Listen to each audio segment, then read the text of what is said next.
Hello, good people. What's going on, y'all? What's going on? So, let me know if y'all can hear me. Let me know if y'all can hear me. Let me know if y'all can hear me. I may not have my AirPods on because it's too quiet and it's weird. Let me cut these AirPods off for a second and just have my speaker going. Yeah. Hold on one second, y'all. The good thing about AirPods, though, I can walk around and still talk to y'all. What are y'all doing? Good people, good people, good people, good people. Sorry it took me so long. Rio was in rare form, people. Rio was in rare form. Let's go. Who is the Berean scholar in here?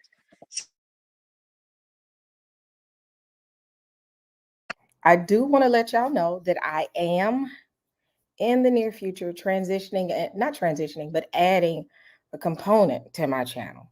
I want to bring more people on far as clean, not the aftermath. Now, if you don't like the aftermath, that's fine. But the structure, I got a lot of good reviews on the debate yesterday. They liked how it was structured. Outside of the freestyle or the free for all, it was peaceful. Um, it was um, it was pretty good. It was pretty good.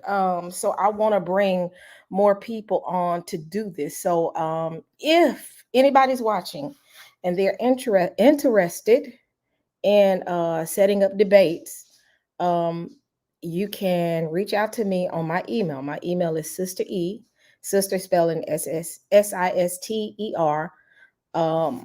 And I'll show it on the screen real quick. Uh, Let me get sisteretlet'stalk@gmail.com. Um, I had been really contemplating, y'all, to adding that component to my channel. A lot of people don't like debates. Debates aren't bad. If it's structured and people are not, unhinged. And that's the goal, is to have something that's not where people just cutting up sideways. And we know people have a tendency to do that. Uh, Here, I'm gonna show it on the screen again. So this is my email address. So if you're interested in doing a clean debate with the same moderators, the same people, far as keeping up with time, uh, reach out to me. I am more than willing to bring you on. We have rules that we abide by in these debates. You notice that the debate was very structured. We did not have a situation where people were saying I didn't get enough time. And again, we're still working through the kinks. You had hold on, Rio was just doing the most. Rio, go lay down. Go lay down. Go lay down. Now enough is enough. Go lay down. Go. Find you a spot. Thank you. Good boy. But it's very structured. In my debates, go lay down. I'm sorry, y'all heard me push him out the way a little bit because he got into something. Go lay down. That's a good boy. Okay. I got him to sit down there because I fussed at him. But they're very structured. With this, we have a time amount that you can he is acting like a wild. He really not acting wild, y'all. And I'm gonna get back into the debate. He's really just roaming around. And I'm like, sit down. As y'all know, I'm renting a Airbnb until I can find an apartment, and it's just a new environment for him. So it just is temporary, but he is just all over the place because he's just trying to figure out his spot. So, but he's been kind of good. He's been kind of good. They are big old babies, big old fur babies. He's done now. He's mad. All right. So with that being said, with these structured debates, this is how I did it, y'all. And for anybody to watch it, what happens is if you email me or LV, but really you email me and then I follow up with LV and Kara to get them involved. If you're interested in a debate, you email me. Once you email me, I will set up a pre-debate conversation. In that pre-debate conversation, I have a list of rules, which is considered to be contract, as far as this is how you're going to conduct yourself. And you don't have to totally abide by it in the pre-debate conversation. I look at what you request. If you say you don't want 20 minutes round one, 20 minutes round two, it really just goes over the preliminaries. We make adjustments to the contract, both parties in the meeting. um, some may say I want 10 minutes, 5 minutes apiece. That's fine. But someone may say I want an extra round. I want to do this. So we modify the debate ground rules in the meeting. Once we are all in agreement with the ground rules, I will send it to you, to each person who's debating. Send me back an email saying I agree. Once you agree, and also in the contract, we finalize on the title and we finalize on the date. Once we finalize on those things, that goes into the contract. It's not really like a contract, but it is. Once you've reviewed it, we agreed on a date, we agreed on a time. Give that to you, and I agree, and you send back I agree. Once you do that, we're good. Hold on, get my charger.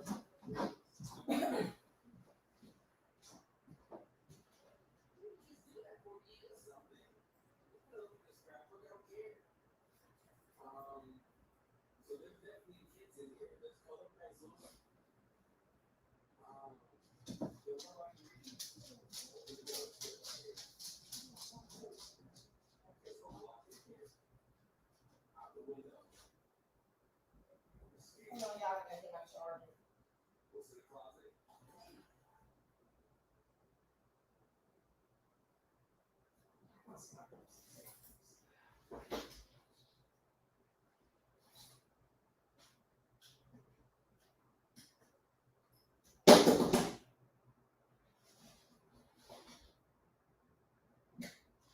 Here I come, y'all. Here I come. So I had to get my charger. Sorry. I'm back. I'm back. I had to get my charger because I don't want it to die. Okay. Back to the subject at hand. Once you agree, we send it. Now, not to say you can't make changes. Let's say 2 or 3 days before the debate, you say, I need to reschedule. That's fine. We'll follow up with the other party who's involved in the debate. Um, we'll finalize and say, do you agree with this date? If they're fine, I'll resubmit the contract to you. And you say yay or nay. Both parties have to say, I agree. And that's how I did it um this is how I did it with Jacoba and Judah Hebrew, and they both agreed. Now, what I am going to add, because I learned yesterday, do you want to have a freestyle after the debate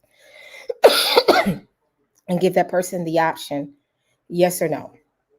And then after that, we go, because I don't want to walk into um, have anybody walk into anything blindly. Also, will be incorporated in the contract. Do you want judges? And then if you want judges, it may take a little bit longer because I have a list of individuals that are great judges, but I got to allow people to agree upon those judges. So let me make this clear. This is not a league. I don't do leagues. I don't have the time nor the capacity to do leagues. It's just if you want a fair platform where if you even feel that I am going to be biased, call it out and say, I don't want you to moderate. Fine. I will bring other moderators on. And you all agree upon it. The freestyle, everybody kept saying you were biased. I'm not really biased. Actually, I was in and out of the conversation, and I was trying to get the brothers to stop screaming on top at each other. So that's why I didn't judge. I did not judge. I not judge, but I didn't moderate because in this last debate between Jacoba and Judah, because I know people would feel like that I am gonna lean more towards Jacoba, which is fine.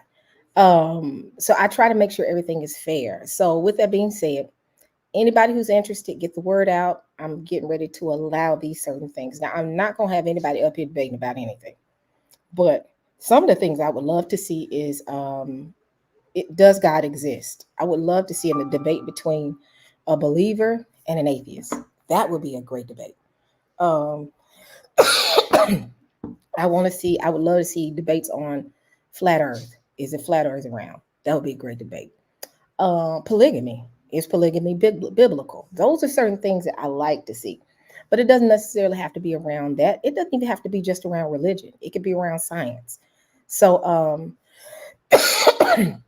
whatever you deem as that, it does not have to be just Hebrew. If it's a white person that wants to get up here and debate, you're more than welcome. If you're black, you want to debate. If you Indian, if you want to debate. If you want to, you Palestinian, if you want to debate, y'all welcome to come up here. It's going to be a free space and a free zone. So with that being said, anybody interested, reach out to me with my through my email that I just posted, and we will set it up, and we'll go from there. Um, you're gonna always see me, LV, and Karath involved in these conversations because we have a history of working together. We've worked together with BJM. Y'all know, which is Black Jesus Minister. We've done some stuff on Sinetta. I had to judge a debate on Sinetta's channel through BJM.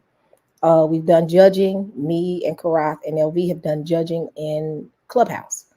We've judged debates with people like, if you know anything about Trilla and Professor Mack, they are more so on the Clubhouse scene. We actually was a part of a debate group that were considered to be a panel of judges for his debates or their debates. I've had debates up here between Zadok and just Don and different people, Trilla and Zadok with Yirmiah and Iz. So I've done debates here. I've been involved in debates. And what I've done is take everything that I saw and did a lessons learned and say, not gonna do that, not gonna do that, not gonna do that. Even if you don't like me and you can't stand me, that's fine. You're welcome to come up here and debate. I am not going to be involved. There's a couple of people that like Cherry. If Cherry won't come up here and debate, I'm not gonna get in it. She just has to abide by the rules. That's how I'm doing. If Garfield wants to come up here, and I know some people don't too much care for Garfield. Actually, me and Garfield are not beefing right now. That's interesting enough. Um, Garfield want to come up here and debate. Come on, come up here. But it's gonna be fun and it's gonna be informative. Everybody enjoyed it. I got a lot of feedback from a lot of people outside of the freestyle and letting people up. Everybody enjoyed it, and like I said, I just want to and have an environment where it's a free environment where people don't feel like, oh, I'm going on Sister E channel and she gonna railroad me. That's not how I do it. That's not how I do it. But yeah, real. But yeah, if uh, you want to do it, just let me know. Let's see. Just email me. Now, let's get to the subject at hand because, again, even though I do want to pull debates in, I do not want to stop from what I normally do. That's not going to stop. We're still going to do news. We're still going to proceed with conversations. I haven't had conversations in a long time. Rio is really warm.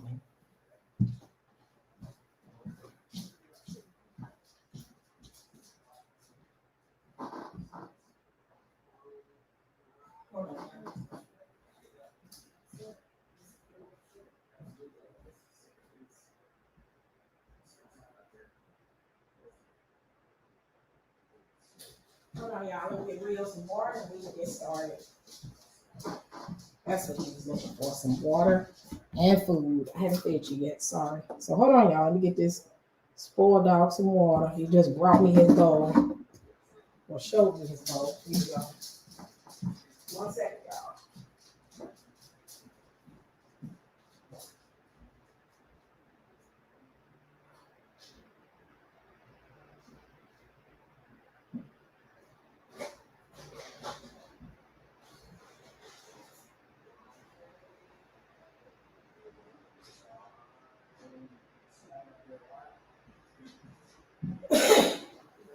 All right.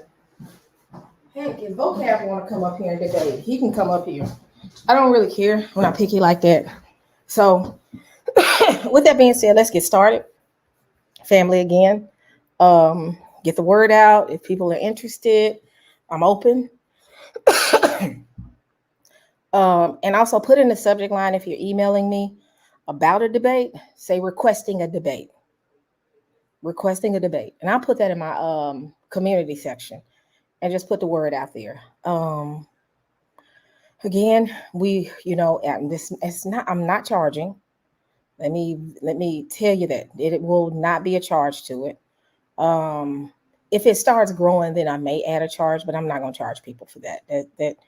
I'm not to do the debate. If we ever have big debates, I may have something that's closed off, but that ain't that. I just want somebody. I just want people to just enjoy themselves and have fun and debate and don't feel like I'm going into a territory where I'm being railroaded. That's not the case. Um, that's it. So let's get back. Let's get to the business. So let's see. All right, Berean Scholarship. I just looked at your channel. Welcome, welcome, welcome. You are an ordained pastor for 29 years for a non-denominational group. That's interesting. That's interesting. All right. Let me know what you do and what you about. Email me. And this is for Berean Scholar. Not why I say Berean Council, because it's a Berean Council out here, but Berean Scholar. Reach out to me if you ever want to do a conversation, just me and you talking about certain things. Um, because I see you got a cool channel. I'm looking at it as we speak. Um, it's some interesting stuff. It's some interesting stuff. Um, all right, let's go. Let's go. Let's go. Okay, now America Unhinged, y'all. Let's get to it. Let's get to it. Um, have y'all been keeping up with what's going on with the news? Have y'all been keeping up? So this morning I got an alert on my phone. Harris is leading. Hold on a second. It says debates are messy and brings out the worst in people who really don't learn anything. Most only cheer the ones on they like without listening to the debate. Not necessarily true, Char. Let me let you know this. Even in the Bible, they debated. What do you think Paul did in the synagogue? Paul wasn't in the synagogue just preaching like a typical pastor. He was going back and forth with the Pharisees consistently about the law.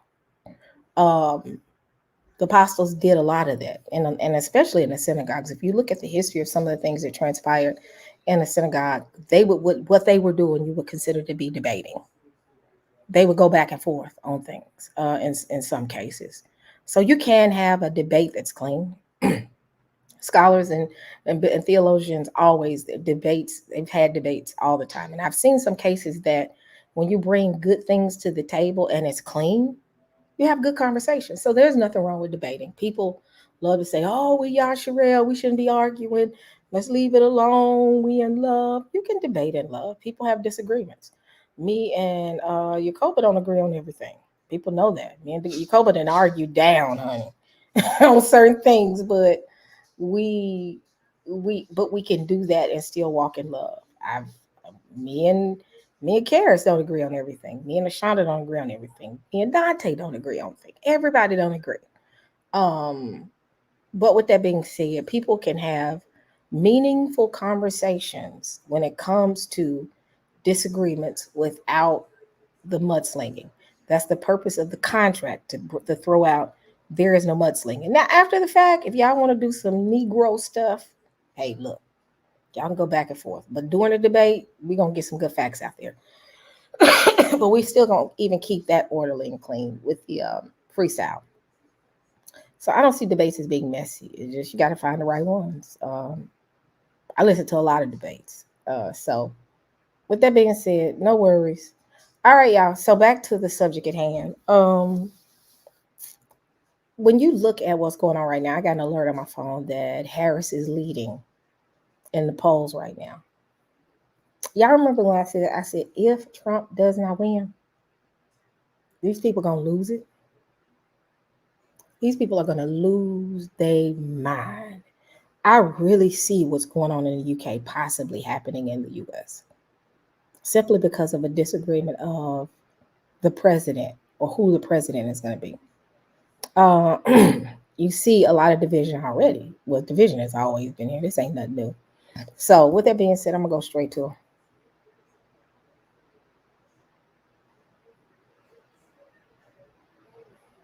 who's lying. Sister, they lying. Oh, I mean, they ain't. I don't care about them lying. Lying. It's just pretty much who is gonna win. Who do they want to win? And they really want Kamala to win because Kamala will is the one that's going to fulfill their agenda. Trump is a wild card. Trump is a wild card, and they don't know how or what he's going to do. They can't control him, and that's why he's considered to be dangerous. Um,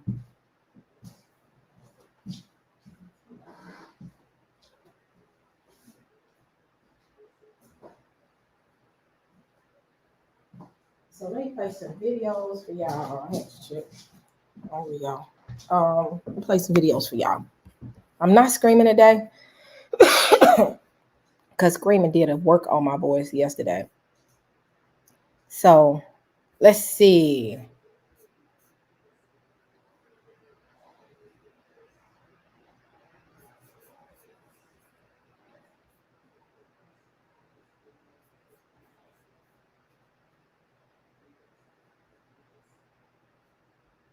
Oh, let me put up my fair use thing. Fair use. Let me do this for they try to slam one on me because they love to come at me for some reason. All right, let me read the Copyright Act. Hold on.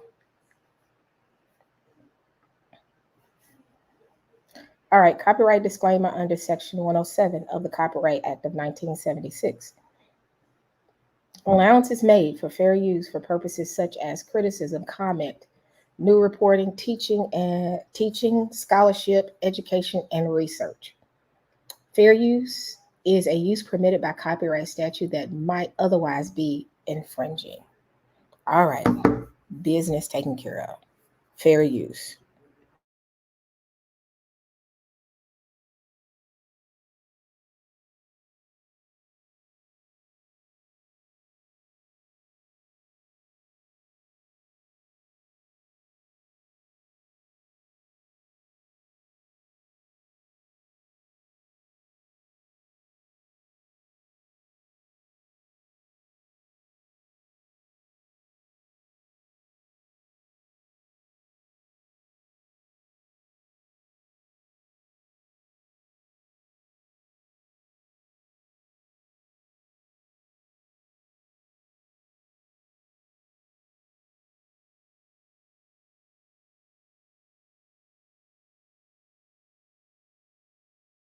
I think when you were here before, it's so funny.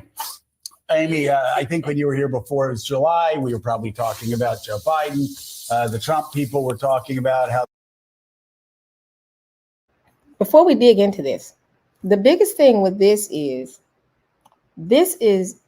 a report saying that Harris is leading or tied with Trump. It's all but one swing state polling. So let's say what's really going to send these people off into another realm if they're going to be unhinged if Camilla wins by a small measure to the point that it's a tie. That's more dangerous than her just winning overall. If she got like, I want to say 60% of the votes and Trump only got 40. But 50-50, if they tie or close to a tie, that is dangerous. That's like if Camilla gets 48.44 point or 40 something point, where it's like a 5%. I ain't gonna say it could be a 0.% off, and that's when everything is gonna go left. Did y'all know that Carnell, what's his name? He's on the ballot. Didn't know that. What's his name? Carnell. What is his Cornell? Let me see. Cornell. What is his name? Um, what is his name, y'all? I can't remember. Is it Cornell? Cornell West. That's who it is. Cornell West is on the ballot. Did y'all know that? Did not know that. Cornel West is on the ballot for presidency. Found that out. I was wowed by that. I was like, oh my gosh. You see, they ain't said nothing about Cornel, though. Pay attention. They push who they want to push. The blackface, or what the so-called blackface that they want to push, which we know is an Indian lady, I think, is Camilla. It's not about black vote. It's about the black vote that they want to put in office or seem to be black, because nobody has said anything about Cornel West. Nobody has. So didn't know Cornel West was on the ballot.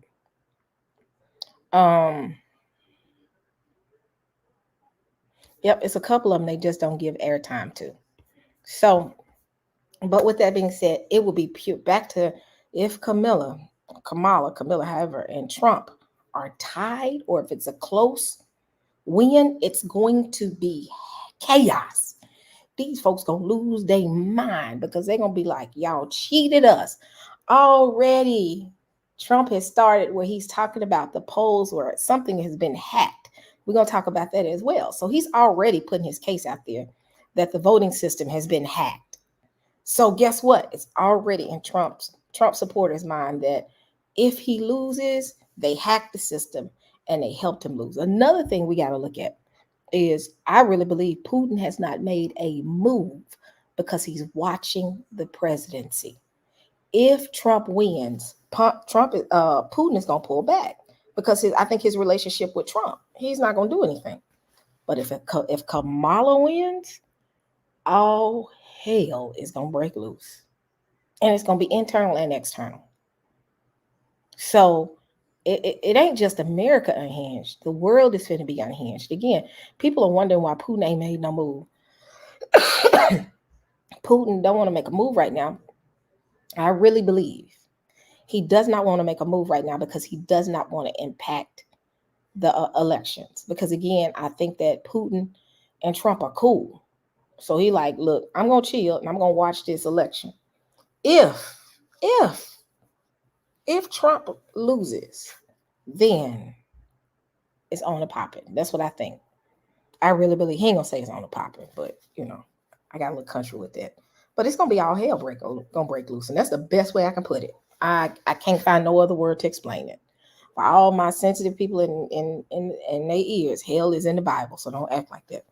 But all hell gonna break loose, because they're gonna be mad. It's gonna be internal and external. So how they were going to win, they were measuring the curtains, etc. Going It's negative. so funny, Amy. I think when you were here before, it was July. We were probably talking about Joe Biden. The Trump people were talking about how they were going to win, they were measuring the curtains, etc., etc. I think we all said it's only July. Now we can say it's only August. So it's still early. But again, quoting Churchill for the 18th time, at least it's now sort of the end of the beginning. We're about to get into the full swing of the campaign. You've got new numbers from swing states. What are you finding? Yeah, you're right. This race has been reset, certainly since May, but even since July when President Biden dropped out. Look, back in May, we saw Biden trailing in all of the swing states, or at best tied. Right now, Harris is either leading or tied with Trump in those swing states. There's one state, Nevada, which she's still trailing in. But overall, if you look at those 7 swing states, Harris is up, again, within the margin, but up 48-47.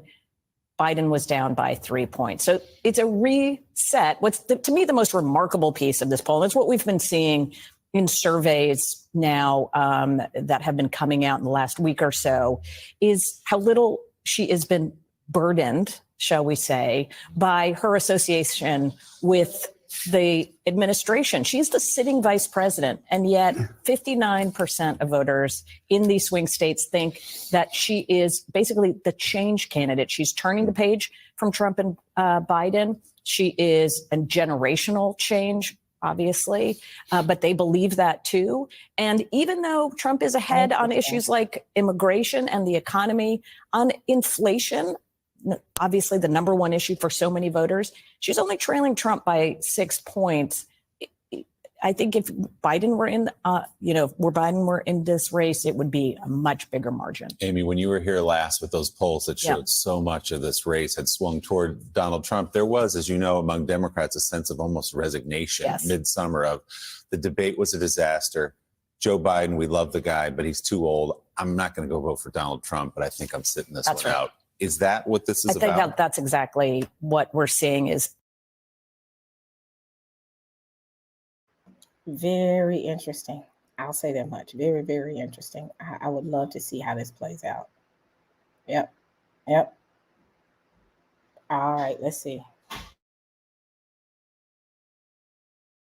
Those voters who were parking themselves in, I'm going to vote for RFK Jr. maybe, or I'm undecided, have now all come back to Democrats. What's interesting too is RFK Jr. now is more of a problem for Trump than he is for Harris. Again, many of her voters now coming back to her, but the RFK voter is just by profile is somebody who should be or would be more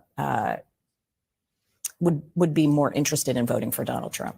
So, Amy, is it overstating it to indicate that the movement of voters back toward the vice president who are sitting on the fence or just not thinking about things, is it a combination of relief and gratitude among voters, gratitude toward the president for withdrawing, and relief that, as you point out, a sitting vice president of the United States is now someone new?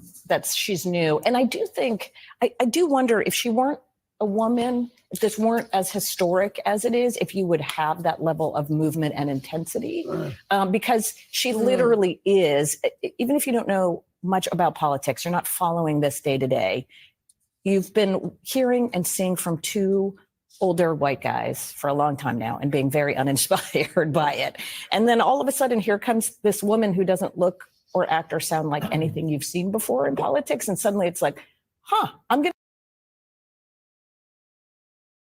to. Interesting enough to see that they are Team Kamala. And you remember when Kamala won last time, when Kamala ran last time, Biden beat her out of in the preliminaries for the Democratic ticket, and how they spoke ill of her. Y'all noticed that? They did not like her. And they did not want her to win. And they still have the same attitude. But ultimately, it's going to be interesting to see how this plays out. I'm going to listen in. So she's getting a benefit of the doubt that is quite remarkable for a sitting vice president. So, Jamar, what we're seeing here are trends that it's not that Donald Trump is losing support, but rather that Kamala Harris has gained support, reconsolidating, as Amy just said. And I think it's particularly of note as you talk to Democrats, how they feel younger voters coming home and certainly voters of color. And that's just a coalition that she has to build, particularly in the suburbs and the big cities in these battleground states.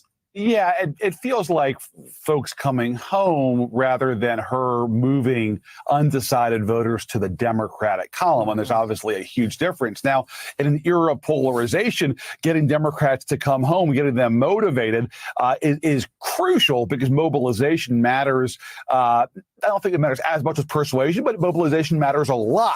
The key for her is going to be the next phase, which is persuasion, which is moving undecided voters to the Democratic column. Those numbers you guys flashed on the screen for the VP are positive vis-a-vis where Biden was, but they're still challenging for a Democratic candidate for president. Look, it's not ideal to be losing narrowly in Nevada and to be tied in Pennsylvania right now, because if you lose those two states, the path to the White House gets really complicated for a Democrat. But obviously, this is a lot better than where they were a few months ago. And also, guys, it's important to point out what she's also done. She stabilized down ballot. Because speaking of Democrats coming home, there were so many House and Senate Democratic candidates who were worried that they were now toast because Biden was so weak on top of the ticket. At the very least now, she's helped stabilize candidates who were looking for volunteers, who were looking for support, looking for contributions, and all all that was drying up over the summer. Now, at least, I think a lot of folks down ballot feel better about their chances. Yeah. In a race like this, a rising tide really does lift all boats. Oh, Democrats that'll be don't like interesting. this. Yeah, it really does. And it's exactly what's happening here.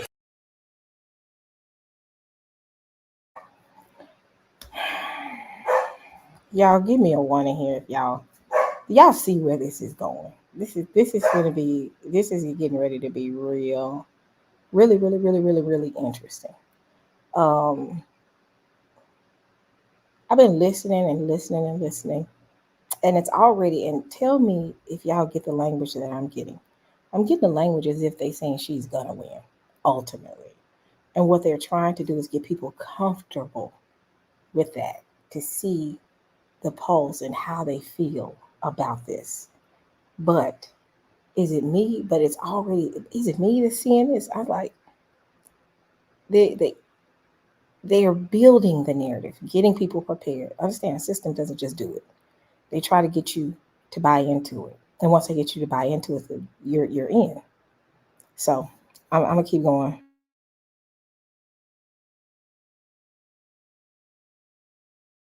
Donnie, I was saying that evidence that young voters were coming home to Democrats was anecdotal before.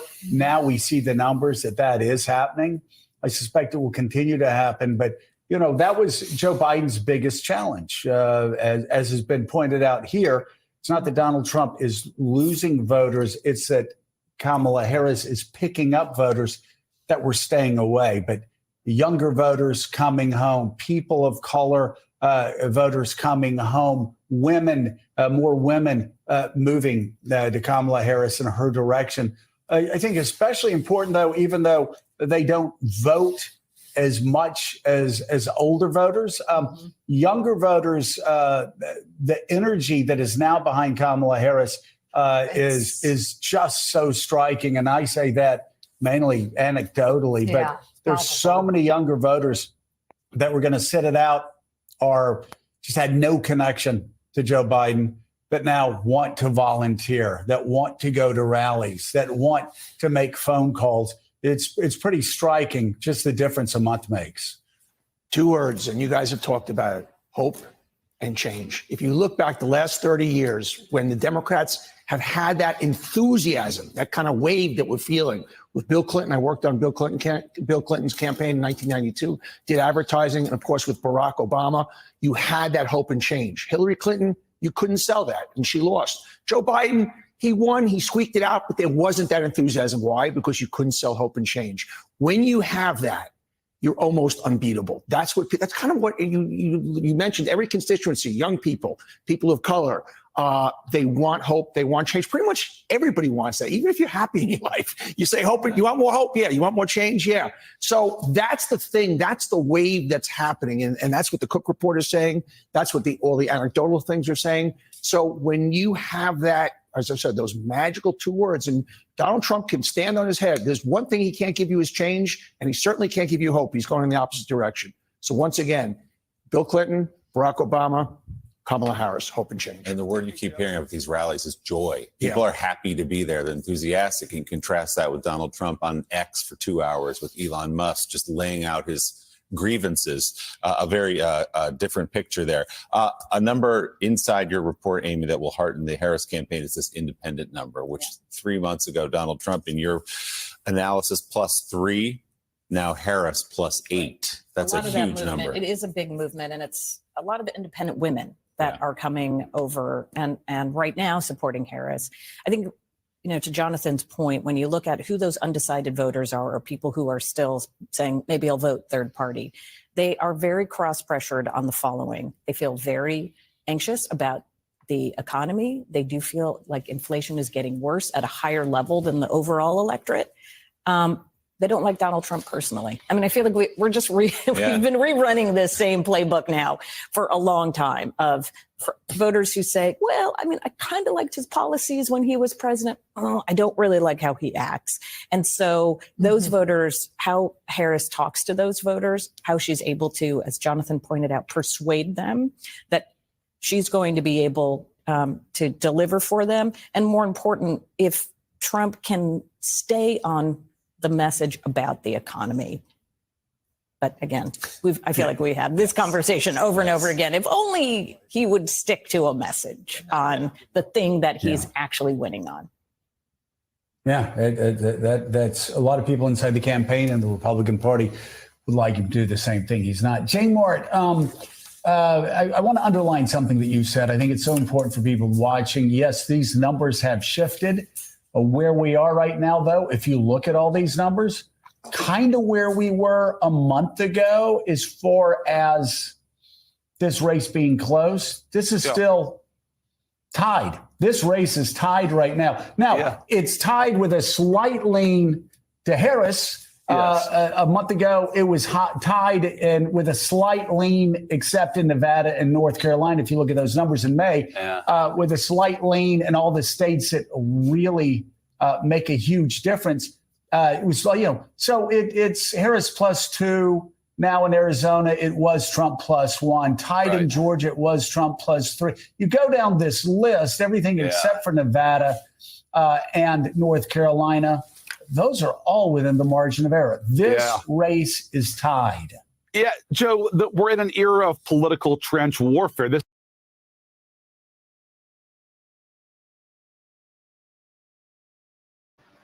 Now let's look at this. It shows that Arizona, Harris now. Wow. Wow. Very interesting. Hold on. Let me see if I can cut off the closed caption so y'all can see it.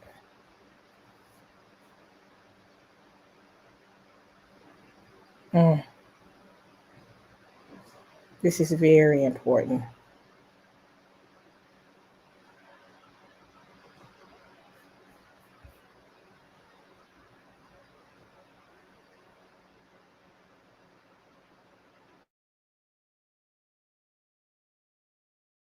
This is World War I in American politics. Amy mentioned the same conversation that we've all been having for 9 years. Well, yeah, because we're a 51-49 country and Democrats have an advantage. But obviously we have an electoral college, not a popular vote. So it's a toss-up country, and it has been now for the last 3 presidential elections. But two things. First of all, if you look at Georgia and North Carolina in that graphic you just showed, this is important to focus on too. And it does show the possibility that Kamala Harris could galvanize black voters in a way that we haven't seen since 2012 in American politics. Look at that number there, where she obviously has moved numbers in Georgia and North Carolina, both states with significant black populations.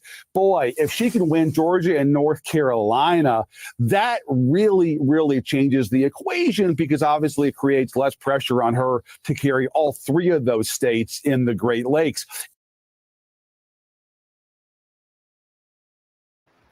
Very interesting. I'm playing another video for you.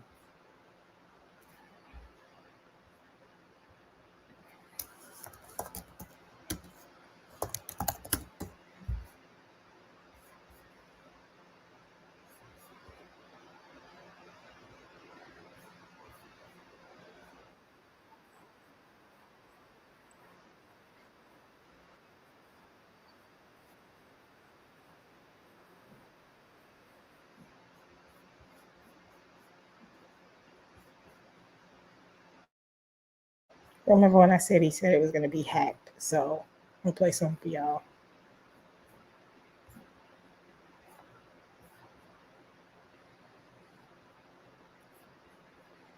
Foreign sources, the Trump campaign saying it's been hacked by what it is calling foreign sources who are trying to interfere in the 2024 election. I'm joined now by CNN contributor Lulu Garcia-Navarro and CNN political commentator S.E. Cupp. It's great to see both of you here on the Saturday afternoon.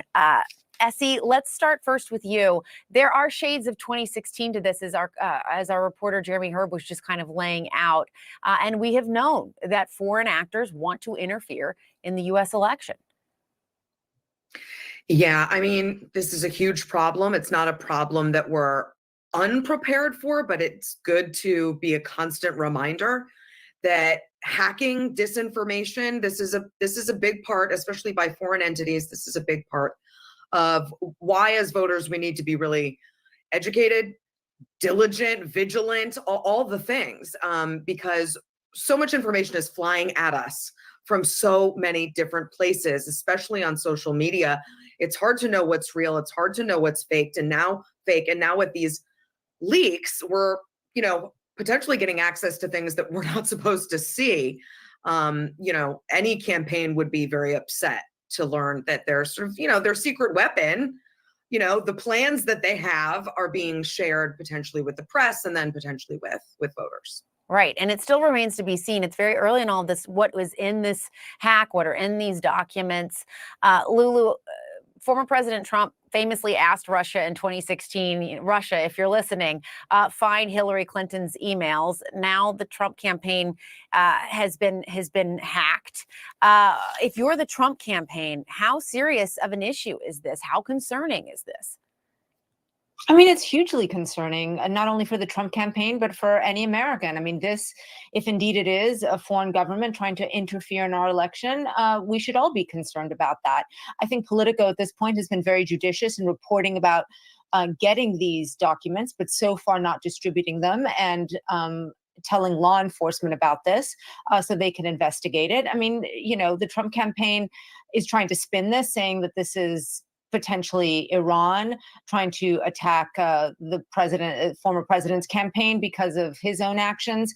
We don't know really who is behind this yet. We do know that America has many enemies. We do know that there are many countries in the world that want to interfere in America's elections. China, Russia, North Korea. I mean, the list is very, very lengthy. And we all, as Essie was saying, need to be very vigilant. Yeah, and we will certainly be following the story as we get more information. It is truly a breaking story at this point, with new information coming as the minutes and hours go by. I want to talk, Essie, a little bit about this campaign and the strategies on both sides in particular. We saw the former president holding that news conference this week and then this rally last night. He's really been going after Harris, questioning her Blackness, questioning her intelligence. I want to play a clip and then ask you a question on the other side. Kamala is grossly incompetent and, in my opinion, has a very low IQ. But we'll find out about her IQ during the debate. Okay, let's find out about her IQ. So, Essie, both of these campaigns want to grow their coalition. That is how you win a race. More voters. What is the Trump and Kamala Harris debate? Hold on.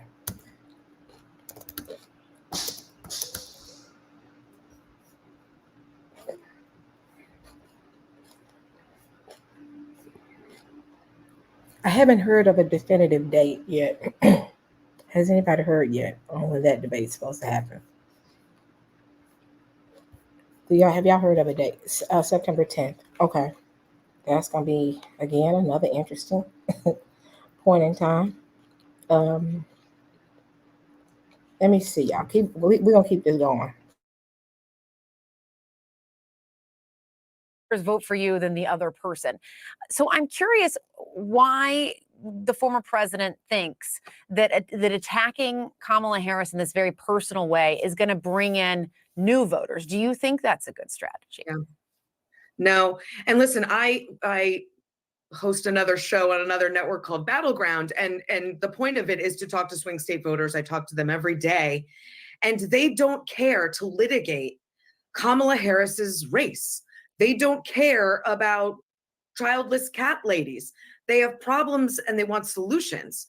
And if you're Trump and JD Vance going into these swing states, the states that will determine this election, talking about Kamala Harris's IQ or punishing people who don't have children, these are not solving problems that they have.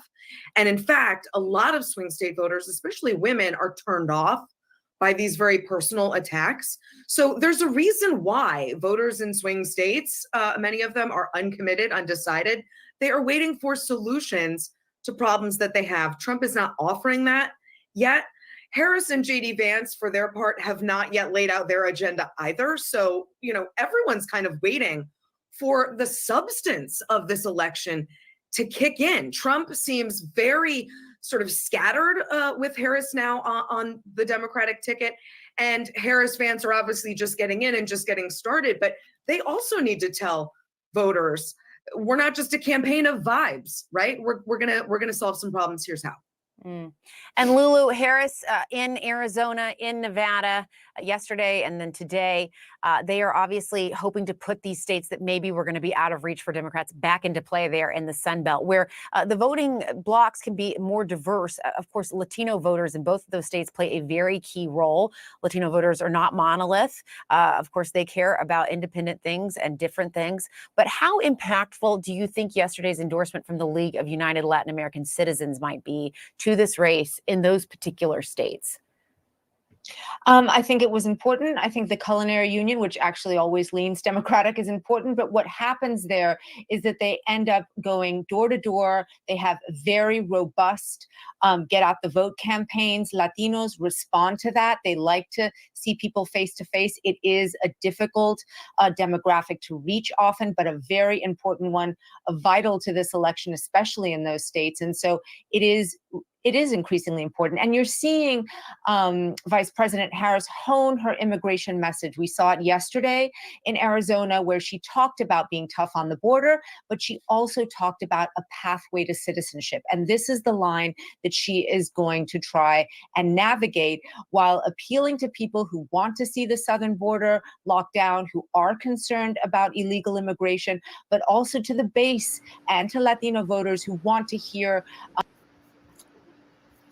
Very interesting. I'm telling y'all, me being a kid in a household with people that dealt with politics my whole life, pretty much majority of my life, being around people who deal in politics, who are politicians, I was blessed to be able to see some of the back conversations and seeing some of the things that happened in the back. Literally, what they're doing is swaying the vote by promoting a narrative on on TV through media. And what they do is they will make you think Kamala is swinging more towards the win, because what happens is some people will say if she's winning, some people will choose not to vote. But what I think that what's going on is people are not like that anymore. They're still going to vote. They're still going to push their people, but it's just for those who are undecided. Those are the ones that they're concerned about. They're not really concerned about diehard Trump fans, because they know pretty much they can't go nowhere with them. They're not really concerned about those who follow Kamala. Kamala's not worried about those who follow her. They're concerned about is the undecided, that middle ground, those who don't really know. And I think all of us know that. But the ones that really don't know who they want to vote for, or even the people that don't want to vote, their goal is to get them into the polls. And then also they're more concerned about the ones that are heavy hitters, the states that can change a vote, like Ohio can change a vote. I think Florida can change a vote. Certain states that are undecided right now that can change a vote. So that's the concern right now. About what you will do to help the people in this country actually become legalized. And what I keep hearing from both of you and from so many people like yourselves who are experts and analysts that do talk to voters, they want to hear, SE, about solutions. They want to hear they have problems. They want to hear what somebody might do about them. I know you're telling us you talk to them a lot. I'm just curious, what are they saying to you? What are some of the issues? I mean, we see the polling, it's the economy, and is usually at the top. But what are you hearing from people who are going to make a difference in the fall when they vote? Yeah, I mean, every state's different. And in fact, inside every state, right? Like Flint, Michigan voters care about different things than Bloomfield Hills voters in Michigan care about. So it's important to be on the ground and ask those questions. But there are overarching themes. Voters care about the economy. They care about the cost of goods.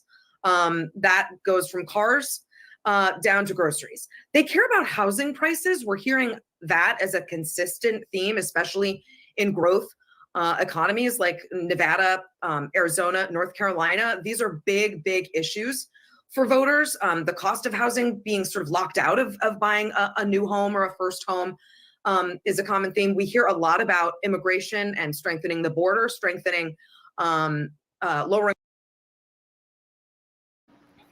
Housing is always going to be a question. Good thing is, I tell people, I say, if you have houses in your family, keep them within your family, because housing is consistently going to go up. We have, my family, we have a house that is within our family, and that right there will be able to sustain you. Right now, if you bought one before COVID, or if you already have something that is in the family, anything after COVID, if you're trying to buy something, it's going to be ridiculous as far as a house. And we see that in the housing market. And that's going to be the biggest conversation. Wealth ties to land and property and houses. That's true wealth.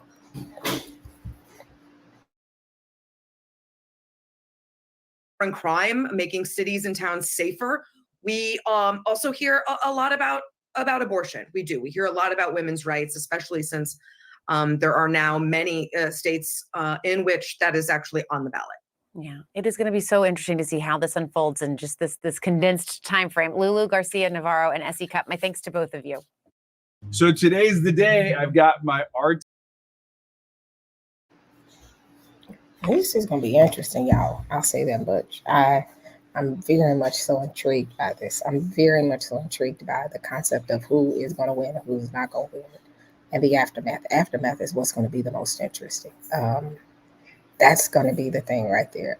I would say if you're somebody said their TV is put up, I would say dust it off and put it up and watch it, because during the election, it's going to be a tense time within the country. It's going to be so tense. It is. And again, we're not too far away from what's going on in the UK happening here.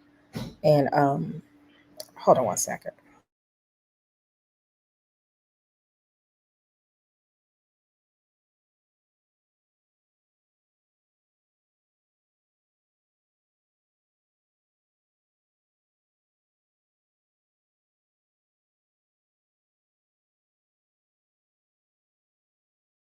Hold on one more second.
Tim Walz's Battleground State Tour seems to be paying off Okay, in the before I answer the polls. door, The New York attention Times this. Siena poll has the Democratic ticket leading in 3 key battleground states. She has a 4-point edge in Michigan, Wisconsin, and Pennsylvania. Those are all states that Harris and Walz made stops in last week. And on the Republican side, former President Donald Trump will be looking for virtual eyes tonight. Trump is returning, at least for the moment, to do a new live interview Monday on X with its owner, Elon Musk. The platform, formerly known as Twitter, had banned the former president following the January 6th riot. His account was reinstated after Musk took over the platform in 2022. For more on all of this, Bob Costa and Weijia Jiang join us. Bob is with me here in studio, and Weijia is at the White House tonight. Thank you both for being here. Bob, I want to start with you. These poll numbers, Kamala Harris has a slight edge, but the margin of error is also 4 points in these polls. So we know this is going to be a tight race through the fall. But I'm curious what you make of this race, changing a bit.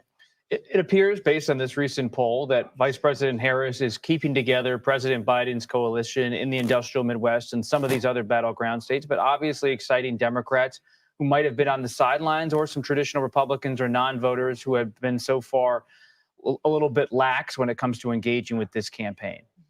And Weija, I'm curious what you are hearing covering the Harris campaign, what they make of these numbers. I mean, last week you were telling us about how this is a campaign that sees themselves as the underdog. And that's exactly what the vice president said during a rally over the weekend in Las Vegas.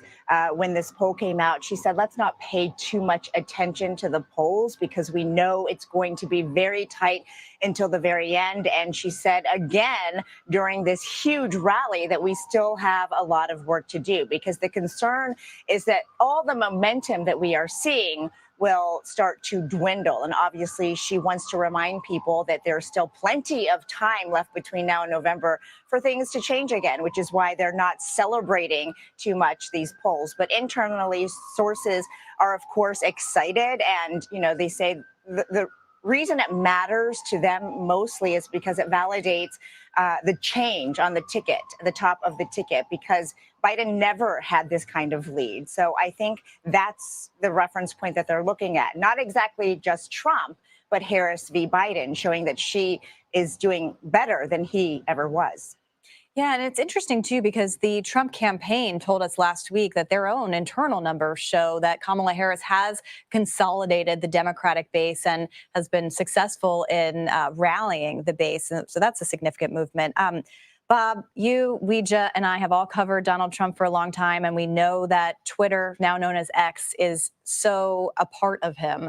The idea that he is returning tonight to do this interview with Elon Musk on X, what does that say to you about kind of where this campaign is right now? He is going back to a social media platform that was a huge help for his campaign in 2016 when he was just starting to enter presidential politics. His tweets drove the conversation in 2015 and 2016, helped him win the White House in the sense of providing him with his ability to, as he once told me, dive into the news cycle, to just kind of see what's happening, weigh in on it, offer commentary. And he's built his own Truth Social platform that has provided him with an ability to have this kind of long form space to write mini essays and posts and sometimes screeds against his opponents. But by coming back to X, he's also aligning himself a little bit more with the Elon Musk orbit, which is a certain kind of conservative tilting person who's very plugged in with Silicon Valley technology and often Republican politics. Yeah, and Weija, I know you covered the Trump White House, so I know those late night tweets were part and parcel of everything you had to deal with covering the White House. But I also want to ask you about Harris and some policies she's been introducing. Because at a rally over the weekend, she said that her administration would get rid of tax on tips for service workers. I know today you asked the White House press secretary, Karine Jean-Pierre, about this. Of course, this was something that Trump announced that he would do a couple of months ago. What did she say? What did the White House say? So the reason we are pressing on this, Caitlin. I'm back. Interesting thing is this, and I want to play some videos because I really want to play a lot of these, and then towards the end, I'll get deeper into my thoughts. And if we have time, I'll probably pull up a few people like Doug to come up. You know, Doug is just uncensored in every sense of the word. That's my buddy right there. And anybody else that wants to join in, hot sauce, anyone that wants to join, just as long as you are civil. That's the key word. But with that being said, I want to play a couple of them so y'all can really look at this. But the interesting part with this eliminating tax on tips, the beef on the street right now is that Trump said it first, and then Harris followed up and said the same thing. So it's like they're saying that she stole that from him, the concept of eliminating tax on tips.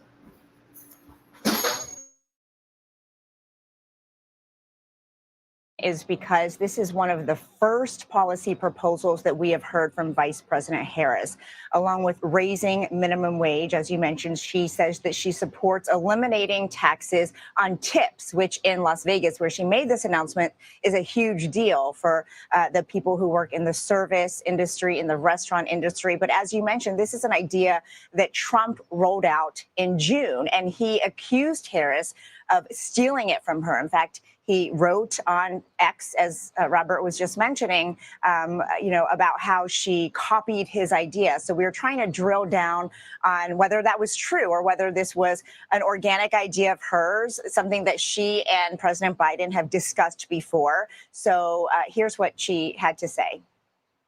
At 46, perimenopause weight gain hit me until I learned about these 4 things. 4 things my doctor told me about menopause. Number 1, the bloating. Listen, when I was stuck in the throes of menopause, I had to wear things to camouflage my belly as I'd look pregnant otherwise. Worse than that, though, I was in pain. My midsection felt so puffy and heavy. Sometimes I even felt like there was a sharp set of cramping daggers inside of me.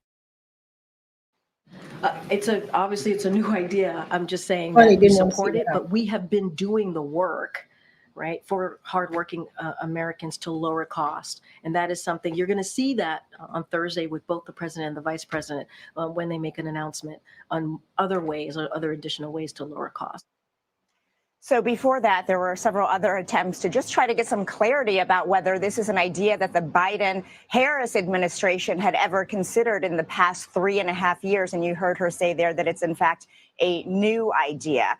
And the reason, again, why this matters is because we have heard very few ideas at all from the vice president about her plans to, increase, to help the U.S. economy.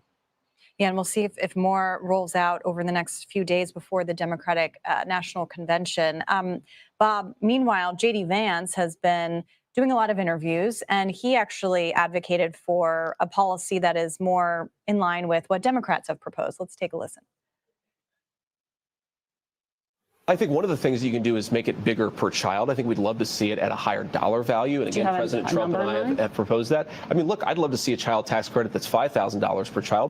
But you, of course, have to work with Congress to see how possible and viable that is. He's talking about a child tax credit. And again, all of these policies, we'll see whether a Congress can pass them. But what do you make of that? And also the idea that J.D. Vance was on all the Sunday shows this weekend trying to make a point. It's a new point, but actually an old point from Senator J.D. Vance. He is wading into a debate inside the Republican Party about tax policy that's been going on for a long time. In fact, the first time I ever encountered J.D. Vance he was a writer getting his kind of sea legs as a commentator over a decade ago, writing in conservative publications. And at that time, there was a debate over the child tax credit in the briefest possible terms. People like the Wall Street Journal editorial page, the editors there, oppose child tax credit on an ideological ground. They say that providing all of these tax credits crowds up tax policy, that tax policy should be clean cut, it should be rate driven, and should not be about credits for this group, credits for that group, because that, in their view, on a conservative movement level, leads to tax policy that's favorable towards certain constituencies rather than having a wholesale effect on the economy that's broader in how it's enacted by Congress and how it's interpreted and understood by taxpayers. Vance, though, is part of this group of conservatives who say we do need to encourage social policy and traditional family values as they see it through tax policy. So it's a melding of economic policy with social and ideological positioning that has really created a debate that's been over a decade plus in the conservative movement. Vance is definitely aligned with saying the only way for the Hey, Doug, if you're not busy, hop on. I want to hear your or the Jay Hostile. I didn't know you was out here. Any of y'all just want to hop on and say something. I want to see what your viewpoints are.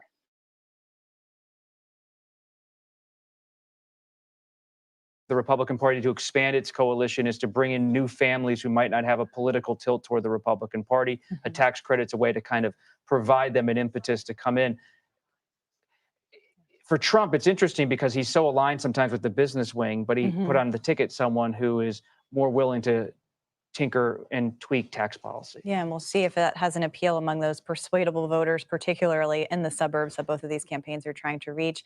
A lot of policy discussion on this politics show, so we were glad to have both of you, Bob Costa and Weijia Jiang, to break it all down for us. Thank you so much.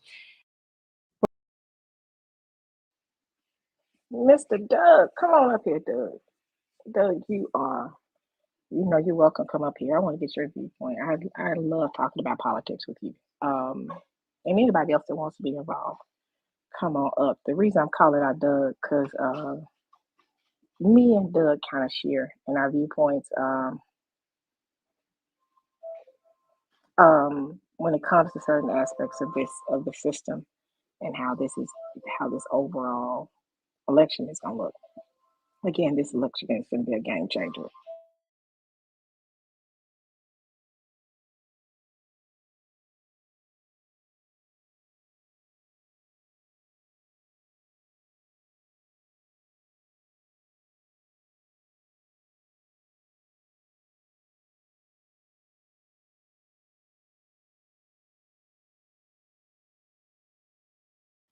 One second, I got another video.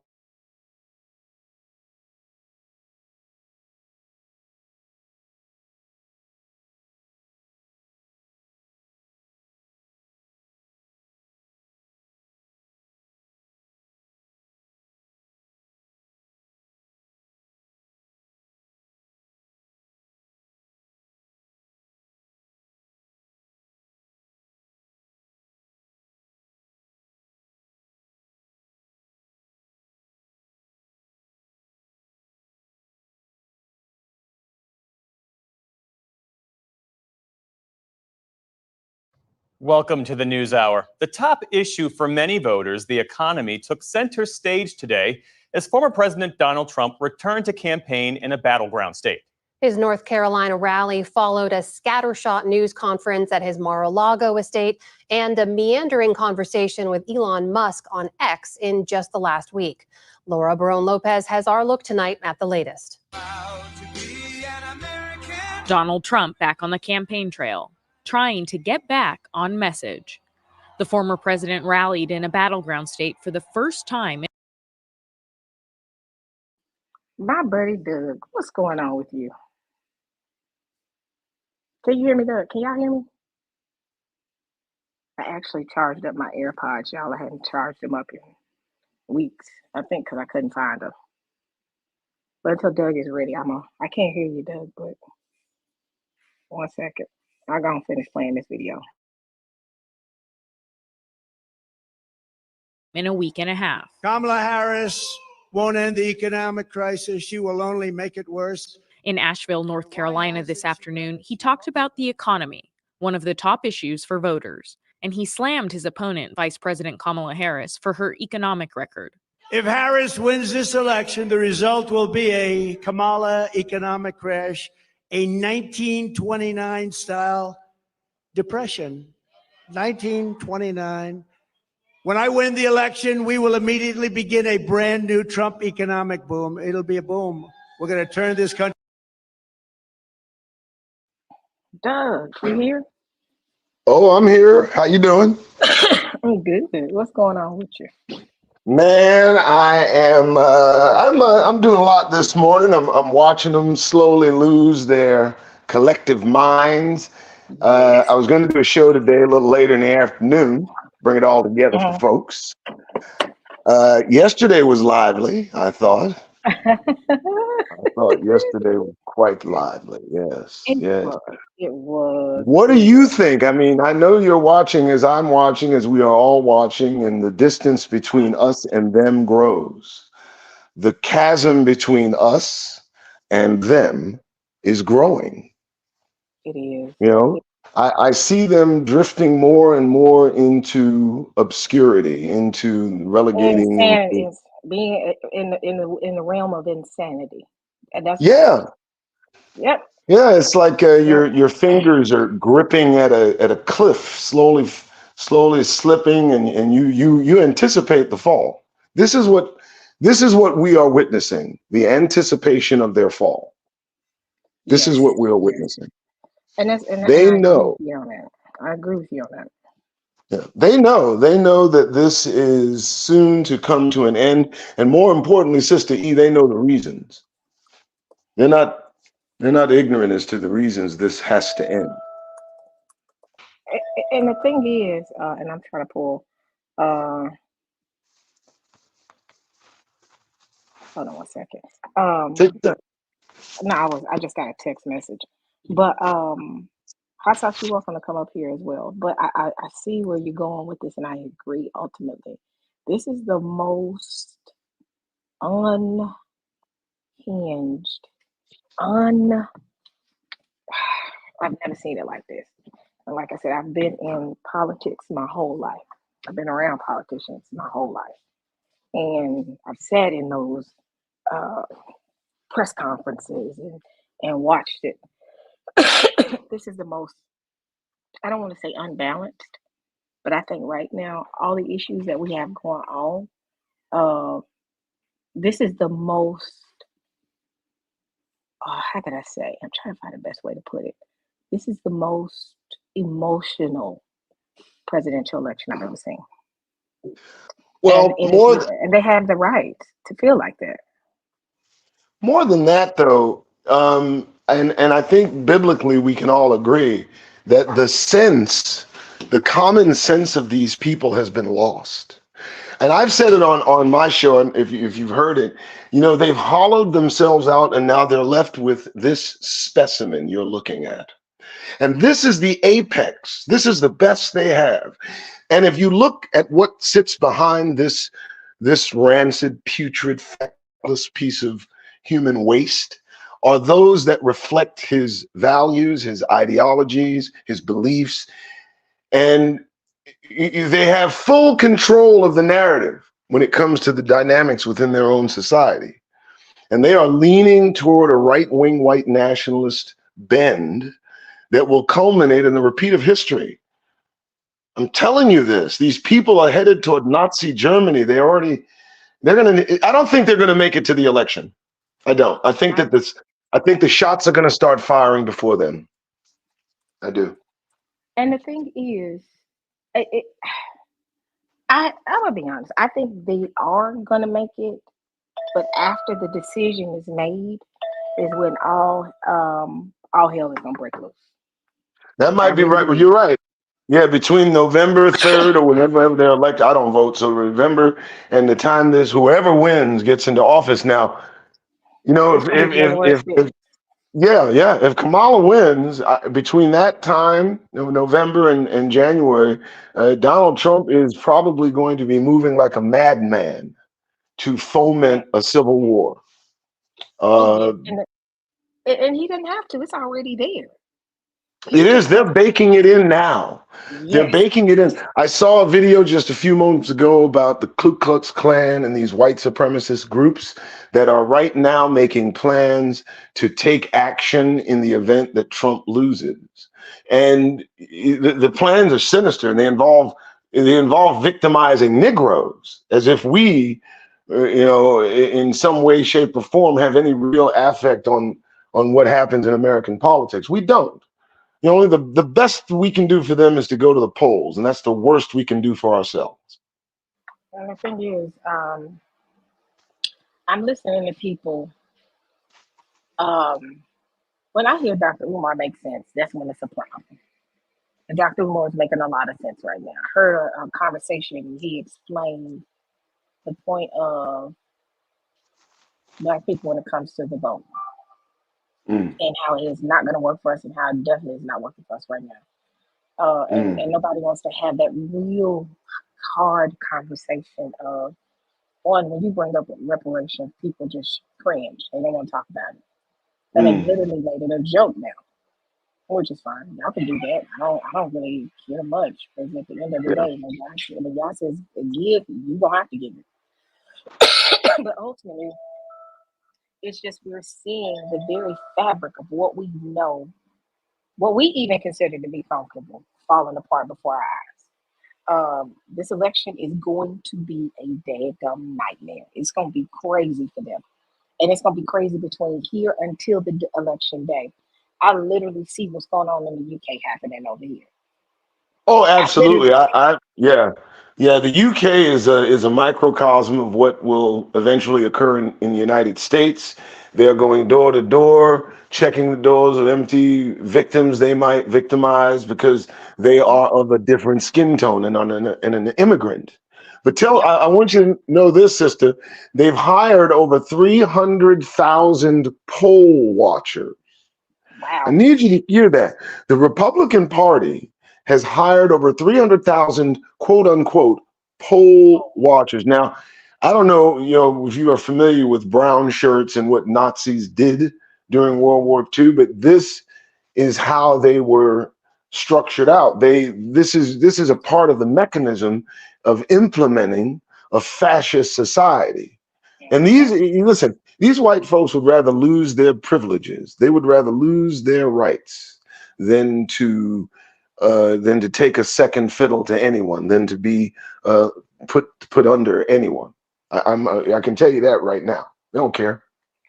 Yep. Yep. And the crazy thing is, I'm glad you said fascism. That what is it? Totalitarian mindset. Totalitarian. Totalitarian. Yes, that's totalitarian. Y'all know I'm Yeah. horrible with words. That's going to be the goal ultimately, because these parties are going to. I can really see it in their future. If they're in the future, it's only going to be what we consider to be Republican, Democrat. All of that's going to shift and change. No, it's not going to shift and change. It's going to vanish. Donald Trump, listen, folks, if Trump gets in there, let's just say a miracle for them happens and he gets elected, he's not leaving. He's not going to leave. He's already said that you don't have to worry about voting anymore. He loves fascists. He loves dictators. And the issue is, Sister E, as bad as they treat Negroes, as bad as they treat us, you know who they treat worse? Themselves. They treat each other worse. And we lose sight of that, but they treat each other worse. The natives who were here, watching them arrive, noticed that they treat each other horribly. And so what can we expect from them other than this? But I don't see two-party system. I see civil war. If Kamala wins, I see the destruction of this country.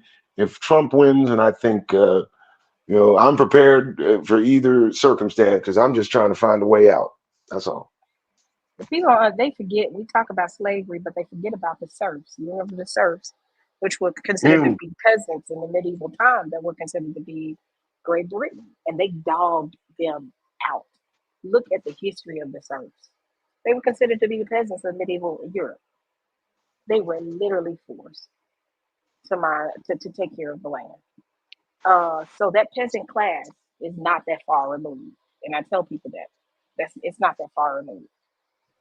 And for people, the Brits are the British really kind of have a weird racism. They have a very odd kind of racist sentiment that involves class mixed in with skin color. And so, but they're less disciplined with no weapons because nobody carries guns over there. So when they get off the rails, they do this, and now this can be expected. They seek out retribution from a phantom person, whoever it is. They can, and let me tell you something. I do this. I say this a lot. The only thing restraining these individuals from doing something to us at their own whim are the consequences. You remove those consequences, and these people will find a reason to lynch us. I'm trying to tell. I don't think people understand that the dormancy of their racist sentiment can be ignited simply through the removal of consequences and a little bit of alcohol. You give that mixture to these white folks, and you'll have a hung Negro in no short time. And Sorry. the difference. No. You said the great thing about that's the only thing that's keeping them from doing is the consequences, the aftermath. Because I've been watching a lot of the UK and the US debates going back and forth, and this diaspora wars are very interesting today. Because right now, we're considered to be. I hate to say it, and to all my brothers and sisters in here that are not from America, I still love you. But we're considered out of our own people to be the ones that they hate the most. They hate the most. Mm. But with that, Yeah. they've been coming at us, calling us, y'all were slaves, y'all were weak.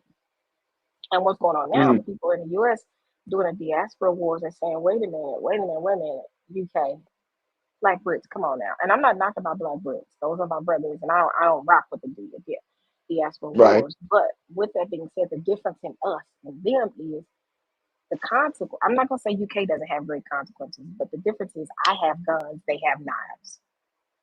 We have guns. Exactly, and the consequences, we here in the United States take after these Neanderthals, and so some of us are armed to the teeth as they are, practice shooting every day. So Bubba ain't gonna just walk up to the brother and just decide he gonna call him the N-word without that possibility. We just had a brother that was sentenced to I don't know how many years. He shot and killed one of these individuals, determined they wanted to call us. He didn't want to hear that word come out of his mouth no more. Another one punched a guy in the face, I believe, and killed him or something. Man, there's a thread. I hope people hear this. There's a thread that keeps disaster from occurring to us in this country, and that thread are those consequences. I did not an experiment, but I thought about the fact that if no one was coming to help us, what would they do? If no one was coming to help us, what do you think they would do to us? But you know what? Being truthful, we're used to nobody coming to help us. This is true. We're This is true. used Maybe help isn't the right word. I meant if no one would respond to something that occurred to us. Okay. If no one was there to take a report. In other words, if we moved to police and emergency services and these folks were sitting as neighbors next to us, it would only take a matter of time and a few drinks of alcohol for them to find something to be disgruntled about regarding Negroes as associated with them. And before you know it, our homes would be burned out. Our neighborhoods would be put underwater. We'd find Negroes hung and lynched all over the place because there's no consequence. This is the reason it's dangerous to be here. The only thing that's holding these people back are those circumstances. If they weren't there, we'd be in trouble. And the thing is, the key to that circumstance that's being removed is not just the fact that we have access to guns. That fear factor is gone now. That fear factor that we once had of them coming and lynching and burning our houses have come short now. I heard somebody that say, I'm not my ancestors. I don't like to say that because our ancestors did the best they could at that particular time. But you got to understand what that term means is that sheer fear of white people out the window. Out the window. Well, let me And you saw that within the Alabama brawl. The Alabama Yes, you brawl did. was an Yes, you example. did. Yes, you did. Yes, and it is true that we are not our ancestors in that docilic passivity we were forced to, but here's the thing. To counter that, I must say they are their ancestors. And that's what they keep saying. They keep telling us that they're not their ancestors. I beg to differ. When they get the chance and the opportunity, they take it to become their ancestors. You look at what happened to that woman in her own damn kitchen. I mean, one person's. If they, let me say this real quick, and then you can chime in. If they were to become their ancestors, understand that we will not revert back to the way they had us in that past. No, that will never and it'll happen. be a war. Yeah, that won't. Right Yeah, there there's will going to be a be war. resistance. Yeah, there's a whole bunch of Nat Turners ready to go in this country. Yeah. That's for sure. I don't think it's a prudent move. I think we should wait on the Most High. I think these people are going to come under some sort of inability to do anything to us when the time comes. But that aside, there are brothers and sisters with hammers ready to drive nails.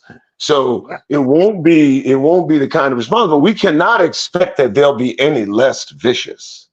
They will be as vicious as they were when they had us in chains. This is the fear I have. The brothers don't understand that the folks who grin and cheese in your faces every day have within them that sentiment that can be triggered at any moment in the right circumstance. What we got to do is just look at what's happening. But with the same sentiment, we have that same thing. The brothers with the hammers that have no regard for each other. What do you think they're gonna do to you? It's true. What you think these brothers been playing? These folks have been playing for. I hate to say it, and I'm not making it a positive point. It's not, but it's a true point. Our people been fighting this for so long to the point that they have become desensitized to war, desensitized to death. It's like we're no longer. It's not a thing of we live it every day. You live in some of these Right. neighborhoods and you see what you live it every day. So walking What's into something happening? like Yeah. that, it's not going to be a shocker to us. It's going to be more so the new enemy is not us. The new enemy is them. So while they're playing in their backyards, playing target practice, these brothers in the street been playing target practice the Wild Wild West for 30, 40 years. And let me just say this, sister. Setting that off is hard. It's hard. So It is, but I want to counter that by saying this, and you tell me what you think. I don't think that's going to be their first targets, dear. You know what I'm saying? Oh, they're not going to go in the hood. No, they're going to go to the affluent black neighborhoods, perhaps those areas where they find the weak. These are cowards. These Edomite heathen Europeans are cowards, and they go after low-hanging fruit. We can expect them to do what they do in the streets now. Go after our children, our innocent children, not the ones in Chicago that will shoot back at these Neanderthals. Oh, no. They'll probably let the military try to handle them. This is the fear I have, because though you count on that experience we're having in places like Chicago to defend from these cretins, that's not going to be their first plan of attack. They're going to plan to attack the weakest of us. That's my biggest concern. Go ahead. I'm sorry. No, they always do it. They're gonna argue, but the thing is, there is a point. I read this book called have you ever seen the movie World War Z? I read the book. And the book had and I said this before, had one little section in it where they were getting prepared to go to war with the zombies. And the zombies, they had these men that were getting ready to go to war with them had guns, grenades. They thought they were prepared. And when they went to war with them, they did not take into the mindset of they had nothing to lose. So they had no turn off trigger. So you can shoot them and they're going to keep coming. They kept coming and their weapons could not beat them. And they said they had no capacity to stop. When you get a people that's tired and burned out and sick of it, and you put that spark in their head to say, enough is enough, I'm standing my ground. Their mindset is, our mindset is different than theirs. When you have, the man said in the book, and it made so much sense. He said, "Why the zombies beat us? Because we had all the guns and artillery to fight, to beat them, but they had the drive of they have nothing to lose." When you get that, we're getting there. They'll push us there. Now, at that point, sister, when they push us to that point, at that point, we're Negroes, and they know this. So they know that there will be a point. I mean, they can certainly come to terms with murdering a few of us, but after a certain point, it will be a bit overwhelming for them. They probably will. But again, I put nothing past them. I would love to hear. I don't put anything past them, but I yield and allow you to give the floor to someone else. Oh, keep going. I'm enjoying this. Hey, Berea Scholar, nice meeting you. I'll talk y'all into a coma. That's the problem. No, that's the purpose. No, keep talking. See, it's 9:38 in the morning where I'm at. I'll be doing this at 9:38 in the evening. Come on, I'm good for it. I'm good for it. Huh? Berea, we can hear you.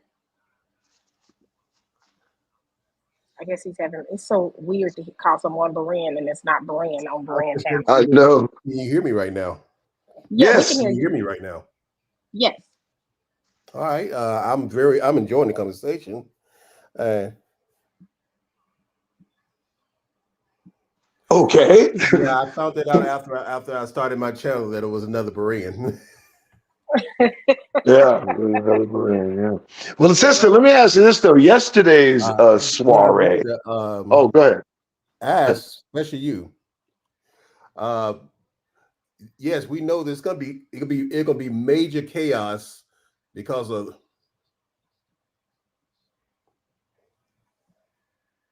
Okay, let's go on, Berea. Let's give him a chance. Is it him or is it us? It's him. It's him. He's trying to get set up. It's okay. It's okay. I was going to comment on yesterday's. Yesterday's soiree resulted in someone doing a video about the show. I sent a copy to Yakoba, who was not who was not really appreciative. He's like, I don't care what they think. You know how Yakoba is. He's like, I don't even care. I was like, oh, yes, sir. So, Who did the video? it was I'll send you the link as well. They did a full 54 minutes. I caught the last few minutes of it. Oh, wow. And I sent the video immediately, and it was literally my opinion on the debate between Te'ao and Brother Judah. And effectively, he's basically saying, they were cackling old men. That's basically what he was saying. Which was I didn't listen to the whole thing, but I sent it to Jacoby. He may have listened to it, which is why I got the response I did. He was like, I don't care about them damn fans. Okay, I think I'm back now. Oh, there you go, sir. Go ahead. What were you saying? I had to rearrange my sound. It was a delay. But like I said, I was enjoying the conversation, and I pretty much agree there's going to be major chaos either way this is going to come out. But I'm looking at the people sitting behind both sides. We both know that the same people playing both sides on this. Well, here's the. I agree with you to a certain extent. There is a tug of war between these two ideologies in this country, and neither one of them good for us. Neither one of them good for us. But are you saying that at the top of the food chain there's just one person pulling all of the strings to make this happen? One organization that controls all the money. You're talking about BlackRock? They're one of them, yes. They're part of BlackRock. Okay. If you look at some of the organizations behind the Democratic Party, they involved, and some of the organizations around the Republican Party, they're involved too. So they play on both sides of this. Right, to guarantee that they win either way. I understand that, and those individuals. I mean, I don't know her. I don't know Sister E's proclivity toward me saying the word Jews, but because some people say small. Hey! What? I didn't hear that. Okay, fine. Me, I'm reckless, and I have reckless abandon. Just check out my show sometime. I like you. So, you're right in that respect. But again, this is all predicated on our being taken out of position. All of this is about us. To say that sounds egotistical, but it is not. The New World began with the start of the transatlantic slave trade, not the Arab slave trade, but the transatlantic slave trade. And these individuals have benefited from this offset position we've been put in for centuries. Yes. They didn't just take us, they took our land, they took the resources on the land, and they started bartering with those resources amongst each other, casting us at the bottom of the barrel, and then creating three religions to hand back to us as if they've discovered something new. That's how they did this. That's why we are at the bottom. And to say it's about us without an explanation, those may be sounding shallow. Oh, I understand what you're saying, because it's about us, and then when they got here in the new land, they played us and the lower class whites that came over. Exactly. They played us against each other. And until and all the other laws that came around just to make sure that there was a split between that, so that we couldn't rise up again. You know what's interesting is that white people, and this is just a fact, were a singular group of Anglo-Saxons before the late to mid 1800s. This is who white people were considered. Anyone outside of that was considered something else. It doesn't matter who they were, Slav, Norwegian, German, Italian, doesn't matter. They were not Anglos. And it wasn't until just before the 1900s, before the turn of the 20th century, that in order to increase the ranks of what might be considered white people, they included Italians and Poles and Czechs and Norwegians, all these people that were not Anglos. And so from that, you look at the name Anglo-Saxon, the derivative that they get it from, and you know the association. This is about us, because that group of people, those Anglos, those Britain group of people, not to take you off topic, sister, but they claim, the King and Queen of England, they claim the personage of Israel, if anybody does their study. not us. They don't say it's us, they say it's them. So it's our being taken out of position that has caused this condition today. And the wealth distribution to small hats and away from us has been going on since the Rothschild family sent 5 sons in 5 different directions to create the banking empire. Yeah, yes. So this has been a well orchestrated and detailed precision-like maneuver to keep us ignorant more than anything. Not just poor, not just powerless, not just weak, but ignorant. It's just so, it amazes me the impact of how stupid they wanted us to remain. They did not want us to read. The fact of the matter is, reading is what has started this particular activity, all this that's going on, shows like this, lives like this, the communication that we're having. Yes, And and that's the main reason. That's the main reason with the shell games between the names and all that. Change the names of our group and exactly. all that. And they played a great deal, a great mind. I'm gonna watch my words on the lower class whites, getting them to go against their own Yep. interests to keep us down. So that this is a major this is all figured out, well organized plan. It is. It is. Hey, Yakoba, what's Yeah, going Koba, on? what up, man? Hey, what's up? He calm right now. He's trying to be calm. He's all right. I hope he's okay. I came out because Doug mentioned my name. Yes, sir. Always positively. Always positively. Sheesh. Yeah, I mean, anybody that sends me any kind of video about Tail Ministries or about me, I never watch them, right? So, I'll just let y'all know now. Don't send me no critiques, nothing from anybody, because I'm not going to listen to it. It's a waste of my time, right? Most people not intellectually astute anyway, right? It's all emotional and biases. So it's not like constructive criticism, right? It's just bias. Send it to me, because I want all. Send anything that they say about me. Send it to me. I want all the smoke. Well, for me, it just seemed interesting because at first it occurred real quick, which means they had it on their mind while it was happening, and then they got it together, put it together, and they were critical. I'm sure I wasn't able to catch any of it. I mean, just the last few seconds, then it went dead. But I can say the experience yesterday proves that audiences are attracted to specific speakers. This guy wasn't, look, I listen to Tao. I know that I'm gonna get receipts, I'm gonna get scriptures, I'm gonna get something to think about, and I'm gonna get a take it or leave it, eat the meat, spit the bone kind of delivery. And that's what I like. I get to think about what I'm being told. But this guy, I understand what he wants. He wants to be heard, and I understand he wants to be followed, and he doesn't want anybody to argue with him, and he wants to be right. I say this openly. I don't necessarily agree that Jerusalem is in Ethiopia. I don't. You know why? Why? Because you haven't researched it. This is true, but I'm also not going to be duped into thinking it's not where you say it is by someone not skilled enough to present a good argument. And I said that in chat. And let me ask you a question, Brother Doug. Yes, sir. Logically speaking, from a logical standpoint, right? Would God move the people across the street from the people they ran away from? That's just a simple question. No. Okay, no, he would not. I ain't gotta say no more. No. There's no way that he, and I heard every point that you made in regards to you will never see them again. I heard that.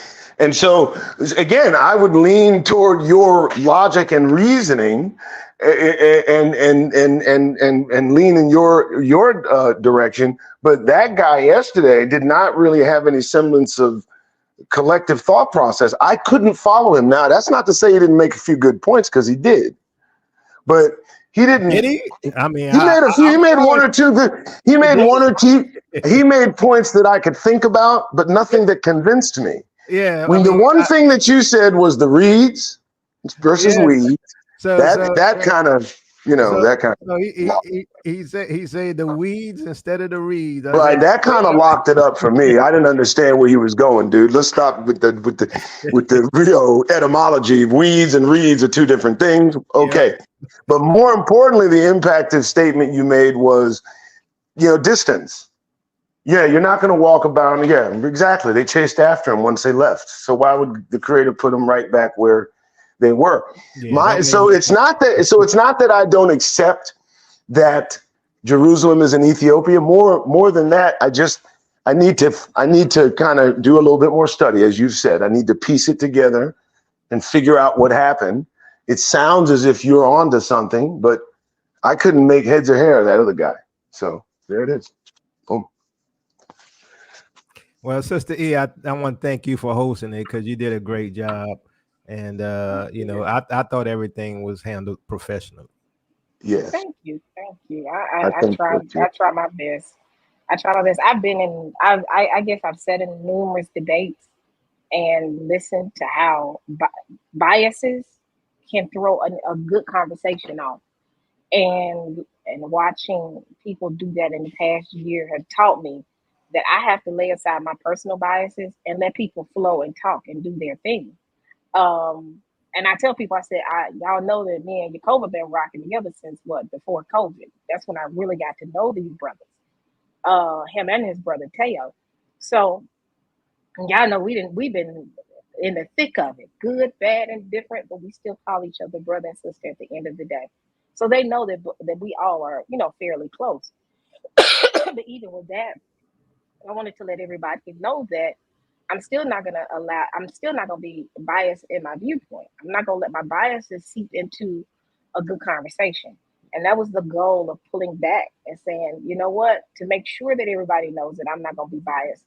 I'm going to step aside and let LV and Karath run it because people don't realize LV and Karath, they know of Teo, but they're really more so in the other side of the spectrum. Karath considers himself to be an Israelite. LV so much, he's not really rocking with that. He deals more with he's done stuff with WAC 100, those individuals. He does more stuff when it comes to the secular realm, but he still is a Bible believer, but he's more on the secular. If you check out his channel is dealing with a lot of secular topics. So that's why I wanted to pull them in, because I said I don't want people to think that, because I've sat in debates and watched people attack people because they're their own personal biases, and how it just destroyed a good conversation. That's how I'll never do that. So that was the goal yesterday. I wanted both of y'all to talk it out and bring out y'all's points and just I wanted to see y'all do y'all thing, and y'all did. Y'all did a great job. Jacoby, you did a great job. Spider Judah, always talking towards the end, he did a great job. Everybody did a great job. Uh, I just want to see this go further, because I do want people to have a place where they can be comfortable and in knowing that me being an Israelite and me being Sister E, I will step aside and allow people to do their thing and be honest in it. And you got to Yeah, be honest in it. So you I know, enjoyed it. a lot of people don't realize, even though me, you, Minister Teo, Dante, we hang together, and as Sister E say, we don't agree on everything, but we are real. See, that's Yep. the difference, right? We don't put on for nobody. We are real. That's what I like about Doug. Doug is real, right? Mm-hmm. People who are real, I get along with. Exactly. That's what I was saying yesterday. I mean, I don't know. I'm not trying to start no mess, but that's kind of comparative to this soul sister celestial thing. Not to get on a different topic, but it's delivery. It's allowing people to make up their minds. Brother Teo, I've been following you since well before 2016, 2017, when I woke up, shortly after I read Dante's book and Ron Dalton's book. So you inspired me so much that I started my own stupid show.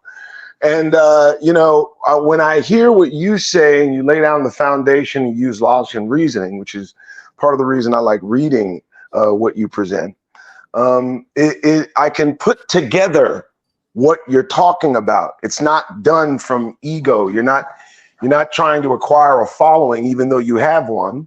You're simply putting out vital information that we have to have at this moment in time, and you're doing it in a constructive manner. Now, compared to what I saw yesterday and the other offerings that they have out, and I watch everybody. I do. You can't believe how much I watch. The offering and the folks that he had representing him all just whiffed of cult and him wanting to be the guy that everybody looks to. And I'm like, look, dude, you wouldn't last 5 minutes of conversation with me. Man, The cult first is the word, man. feel it, man. They were calling me a witch in the chat. They were Oh, saying I'm yeah. going to hell because I believe Ethiopia our That's land. just cult.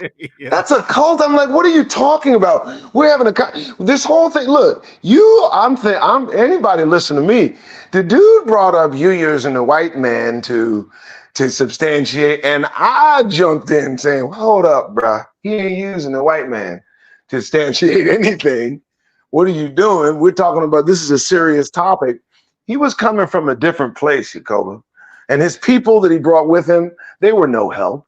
He'd have done better just coming by himself and withstanding the pressure he could not stand. Because But if you know I what? had to, That's the yeah, art of the good. debate realm. One thing I did tell him is, if you go into Sinetta, y'all know Sinetta is thick.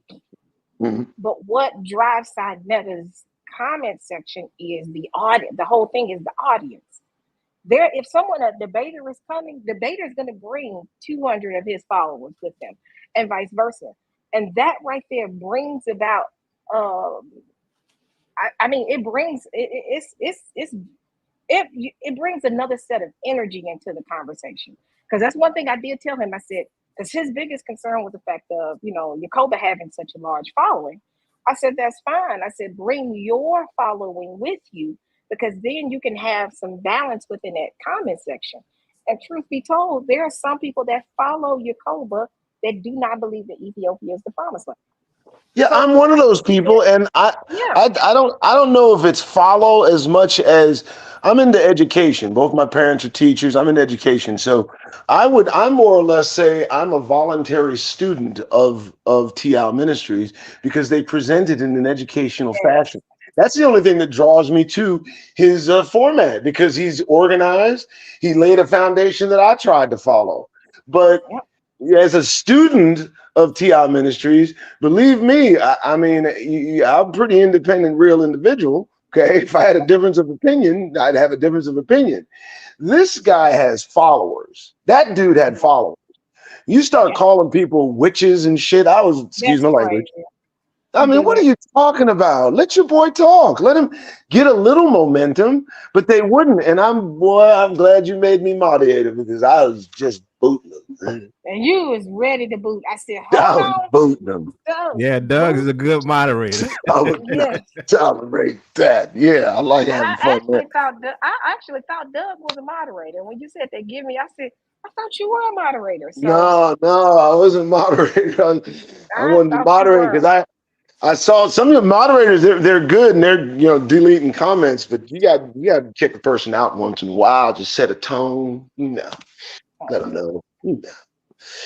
Yeah, but I don't want us to get too far off. But that debate was good. Like I said, It was. I want to have more debates. I have people who believe that the Native Americans are that we are the Americans that we are the Native Americans, and we are the whole Native American narrative. I would love Dana Calloway followers to come in and have a debate with someone who believes the opposing side, which is African. Like I said, it's a lot of good things that I've heard in the past 5-6 years on each side that I would say these are good conversations. If people were given an opportunity to fully build their point out and explain their point, and the opposing side or the affirmative, I mean, it would be just a great teaching. So But it's difficult to keep your mouth closed though when someone lets something come out of theirs that's just contrary to common sense. I will tell you that. I like having debates myself, but it's hard to let silliness go by without swatting it. That's just me. I guess I've been sitting in Clubhouse long enough. I'd heard so much foolishness that I just be like, heard that. But I'm sorry. In my opinion, Jacoba did an excellent job. And, if I was on the panel, I would have taken Judah the Hebrew to 1 Samuel 5, verses 8 to 9, and from verse 1 to 9, sorry. And that would have shown that Ashdod and another city, which is in that strip of land, are part of Palestine. of the where the Philistines come from, when the Ark of the Covenant was returning. But I did a post on Teo's page with some references and some Bible scriptures as well, showing that the rainfall, the geography, and everything does not match what Yahuwah promised, you know, in scripture. And also Yahuwah says he causes rain to fall on the just and unjust. So he wouldn't just dry up the rain and change the land just like that. So, you know, well done, Yakoba, as usual. It was an interesting debate, but I don't want to upset you, but if I were you, I wouldn't have debated him in the first place, because he's got no points. You know, he anchored himself to that little geographical place where he was, and that's where the problem is. Yeah, punching down. Yeah, the reason I did it, because I thought it would be good for people to see someone with an opposing side to present their case to prove their point, which they can't, right? You literally just can't prove that dirt is our land. I'm like, it doesn't add up to the scripture. So you know, it is what it is. Well, you did hold up well, and for all the whining about jumping on the guy, two on one, three. What are you talking about? The guy's not making sense. We're just trying to help him along. I think you did real good, job, and you were gracious until you got pissed off, which is all right with me. Yeah, he's not a serious scholar at all, and his sources wouldn't be taken in the academic world very seriously anyway. You can't use Wikipedia as a source. You know, anybody that's done an associate's degree knows that. And you know, the archaeological evidence is one of the strongest things that we use, you know, as well as scripture. And if the archaeological evidence doesn't match the scriptural evidence, which was one of the points that you were trying to make, Yakoba, then you know that evidence won't hold up at all. It's like forensic evidence and physical evidence when you're going to court to present them. If they don't match up, then the evidence is no good at all. Say love. Yeah. So let's get back on the subject of America Unhinged. Because I want to talk more about this, because this is getting interesting as we get closer to the race, and especially what's going on within. At first, I want to ask Asif, have you seen any of the remnants of what's going on in the UK right now? Oh yeah, I'm at the forefront of it. Wow, what's going on? I'm at the forefront of it because it's something that I see day to day in my work life, and apparently, speaking to people, that you know, they're just tired of Hebrews being around, whether you're an immigrant or whether you're born here, because of our skin color. We're viewed as being aliens, and despite the fact that 45% of us are doctors and in the health service, and 20% of us are their nurses, and many of us are lawyers, and we we operate in every sphere of the economy. They just want us out now, and I feel that it has to be that way because our people's become too comfortable in the position that they are. You know, it's not until our backs is against the wall, literally, and we cry out to the Most High, will He answer us like what He did in Egypt. That's interesting. Berean Scholar, you never got a chance to really, you're new to me rather. I don't know about everybody else. And I do want to give you a chance. I was trying to get in because my significant other reminded me that I had a scheduled engagement, and I jumped on this not telling her, and she's letting me know this. But I want to thank you guys, because you know this is something that we need to do, because like debates are beneficial, arguments are not. Debates brings out information, bring out knowledge, but and we need to do more of this. So I want to thank you guys for the opportunity to come on. All right, more than welcome to come on whenever I go live, and If you, I know you sub Yakoba and Doug because Doug sounds both. just like my older Yeah, brother. I mean, I could listen to him, but he sounds just like my older brother. he I really does love sound like Doug. you, He's bro. awesome. If you met him, y'all think y'all was twins. Y'all, voice, everything, voice flexion, everything. Oh my I was goodness. thinking, Well, I'm not him, I don't think. He's a piece of work, man. He's a piece of work. Oh yes, I'm But you several. always know where you stand with him. Yes, yeah, you have to be 100% straight, real, and you just speak truthfully, But especially in these peace be unto circumstances. all you guys. I thank you for the opportunity. But God bless. God bless. I was saying to myself, Doug, that he sounds like you. I was sitting there Oh, and said, I was saying, I said he sounds like Doug. little But bit, little yeah, bit. everybody chime in. I'm gonna be on for, let's say I got 30 more minutes. I want everybody to get their points, but what are y'all's thoughts of what's going on? Because I think the aftermath of this election is going to be it's not going to be pretty. I think January 6th times 10 is going to happen. Plus, what's going on in the UK is probably going to happen on this soil soon. It's gonna get hot because it's clear to me that they already prepared to rig the election because in my opinion, Kamala stands no chance in hell of winning the election. But all of a sudden she's leading the polls when nobody respected her. Nobody thought she had intellect. I mean, she was not a good candidate, but all of a sudden she's a favorite candidate. So the media is already pushing the narrative. So if she wins, you won't be surprised. But the Trumpsters, they're gonna lose it. They're gonna lose it. It's not a clear first past the post system like other electoral systems over there. That you got an electoral college system, so they can just meet amongst themselves and decide who they want to be president behind closed doors and overturn the will of the people. Because it is still being maintained on other channels like Redacted that the election was tampered with. I'm being very diplomatic. Well, I'm of the mind that in that vein, I think the decision has already been made.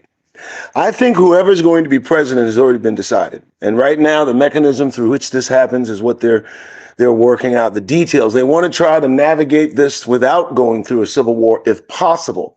I also believe, as long as you're asking what's happening here, it might be a little more a bit self-reflective in the long run to figure out what other nations are doing in response to what they might anticipate happening here. That to me is the most dangerous aspect of this, because you get inside the foreign mind, the Chinese mind, the North Korean mind, the European mind, the Middle Eastern mind. And these people think differently from these privileged, whiny little Americans, okay? And they understand the concept of not being untouchable. They know what it is to be touched.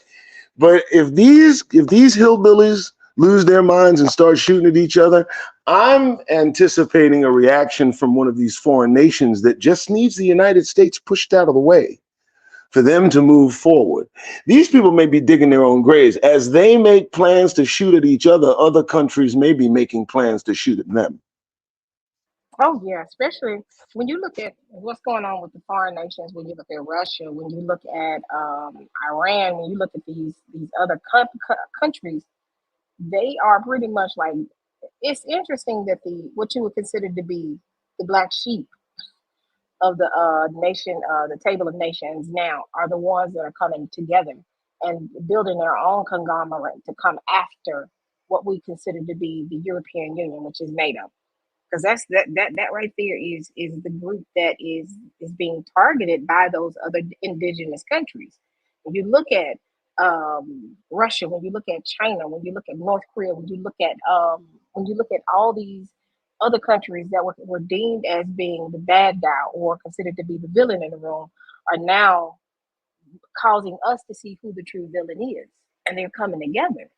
And with that being said, they're getting the traction that they need. And right now, the first thing that they did was a campaign war against their credibility and their reputation. And they've won that pretty much because U.S. and Israel and the European Union as a whole is deemed as being the villain now, and they see them as the villain. So people are less amped to jump on, go USA. Everybody's like, USA, you got a lot of blood on your hands. And it's only going to get worse from here.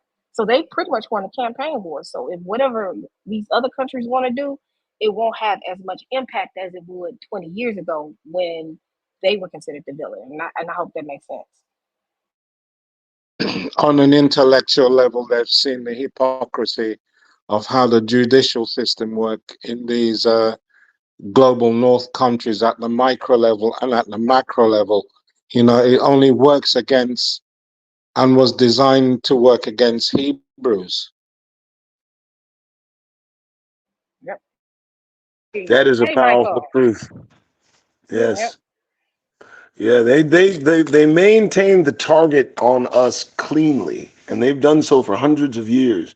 And the lengths to which they've gone to make sure we don't rise on any level in this country and pretty much anywhere else gives an indication that there is something unique about us that they don't want let out. Because once it's let out, there's no putting it back. Once the truth of our identity is made clear, which is, I think, part of this mechanism that puts us into second Exodus mode, that is going to be, I think that's going to be the catalyst that just begins it all. I mean, against us personally. And this election and the attitude that the rest of the countries has toward the United States right now, I mean, what is it? I can't imagine what might break this spell that we're under right now. Just get, when is it going to be us? That's my question. That's my interest. I think the final nail in the coffin is going to be the fact of, like Russia Putin opened that book to let you know these are who the people are. It's how they look. I think once the election is shifted over to Harris, because I really think that they're gonna shift it over to Harris because Harris fulfills the 1%'s agenda, and then she's easily controlled. Whereas Trump, like I said, he's a wild card. I think that's when they're going to start campaigning to say UN, because the thing is, right now they're talking about war crimes. War crimes. They're trying to bring Israel in for war crimes. There is no true evidence of U.S. really, really, really being involved in war crime. The only evidence that they really have right now that I can see the UN using it as their tool to bring the U.S. down is you have yet to fulfill your promises when it comes to the transatlantic slave trade. You have yet to be brought before the international court system for what you've done. So we got to bring you before the court, and you're going to have to pay reparation. You're going to have to do this. I really, really believe they're going to use us as a tool to come after America because it's evidence. You can't hide that evidence. You can hide the rest of it that you've done, but you can't hide this. In fact, the people that you have here right now are descendants of them, and you made a promise to them that you were going to give them reparation, and you never did it. So I see them utilizing that as a tool, which will ultimately cause a big uproar then. But I might be wrong. That's just my opinion. Well, I think they're playing 3D chess with Russian roulette, meaning they're gambling their life on this, but they've been plotting and planning this thing for the beginning. So, and most people might not agree with me, but if you look at the pieces, right? So, the United States in the 80s moved all their manufacturing to China. China was nothing. Yep. It was like Africa. And now they turned China into a world power within a couple of decades, right? So they knew that their industrial technology was a strategic advantage, but yet they were willing to take that technology and send it to China, right? For profit, for money that they print when they want it. On top of that, right? They're $34 trillion in debt, meaning they had no intention of balancing the 35 budget. now. Yeah, so they had no intention of balancing the budget, paying off their debts. They knew there was an end coming, so they prepared this. Now, if you listen to Putin, if you listen to the African nations, what they didn't like was the way the US dollar was used as a weapon against nations that did not comply, right? Even Putin was like, look, we weren't necessarily looking for a new currency. right? But you're using it against us as a weapon, so we have to do something. Now, that shows you that the fact that they wouldn't balance their budget, because nobody was looking to move away from the dollar globally because it worked for them, right? But when they started using it as a weapon, and when you saw that they would not balance their budget, and now they're $34 trillion in debt, and you can never pay that back ever, you know your goal was to let this economy fail. So they're creating this system to fail in order to have a multipolar system. And it has been said by some researchers that the elite always knew they could not have a unipolar system forever. So they knew they were going to roll over to a multipolar system. That's where we are now. Now, the question is, do they think that they can control the multipolar system that's coming into play? Right. And I think they won't, because I know within my heart that America is Mystery Babylon the Great, the mother of harlots, right? And she's going to be destroyed, but yet there's still a beast system that's going to remain. Right. So this entity called the beast, this world system, ain't going nowhere, but it's not going to have absolute power, right? But it's going to have absolute influence, right? So they win by controlling or having influence in this currency, this new currency that's about to come, right? This digital currency, which ultimately is going to be called what? Be part of the mark of the beast system, right? You can't buy, sell, or trade, right? They got this thing under control, which is why we need the Most High to defeat them. They are that strategic and powerful. What's so funny is the concept that you just explained is what you call bankruptcy. They came up with the concept of bankruptcy. So the best way to not have to pay your creditors back is to file bankruptcy. I see the U.S. doing a worldwide, a national bankruptcy, because it's just, I'm not going to pay the debt. I'm just going to let the system fall and let it reset. Once it resets, I can get my money back. Really, they file bankruptcy because that's the easiest way to avoid paying their debt. So that's all it is. It's going to be the U.S. is going to file bankruptcy. But if they file bankruptcy, with that comes a collection of assets, and those assets lie within the borders of the United States. And it's my opinion that they're already making claim to some of those assets, as we see China purchasing land, as we see the elites purchasing millions upon millions of acres. I think you're right, Teo, in that it is a mechanism that they've put in place. And thinking about them not believing this could be sustained, one would come to the conclusion they'd have a plan. But I don't know. What are they going to do? The population, these are useless beings. Let me tell you something. I am amongst these people every day out in the street. I hand out free phones. That's what I do now, right? And I hand it out to the poor and the homeless and all that shit, right? And excuse my language. And they're defragmenting. They're becoming what almost useless utensils. You know, they're walking about confused, desperate. Some are in positions they've never been in before.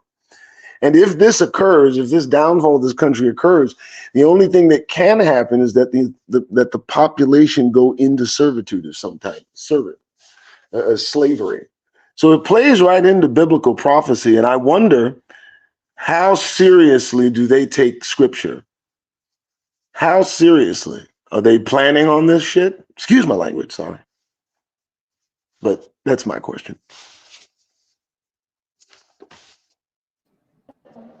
Hey. Yeah, Carl. I've silenced the room. Yes. Everybody asleep?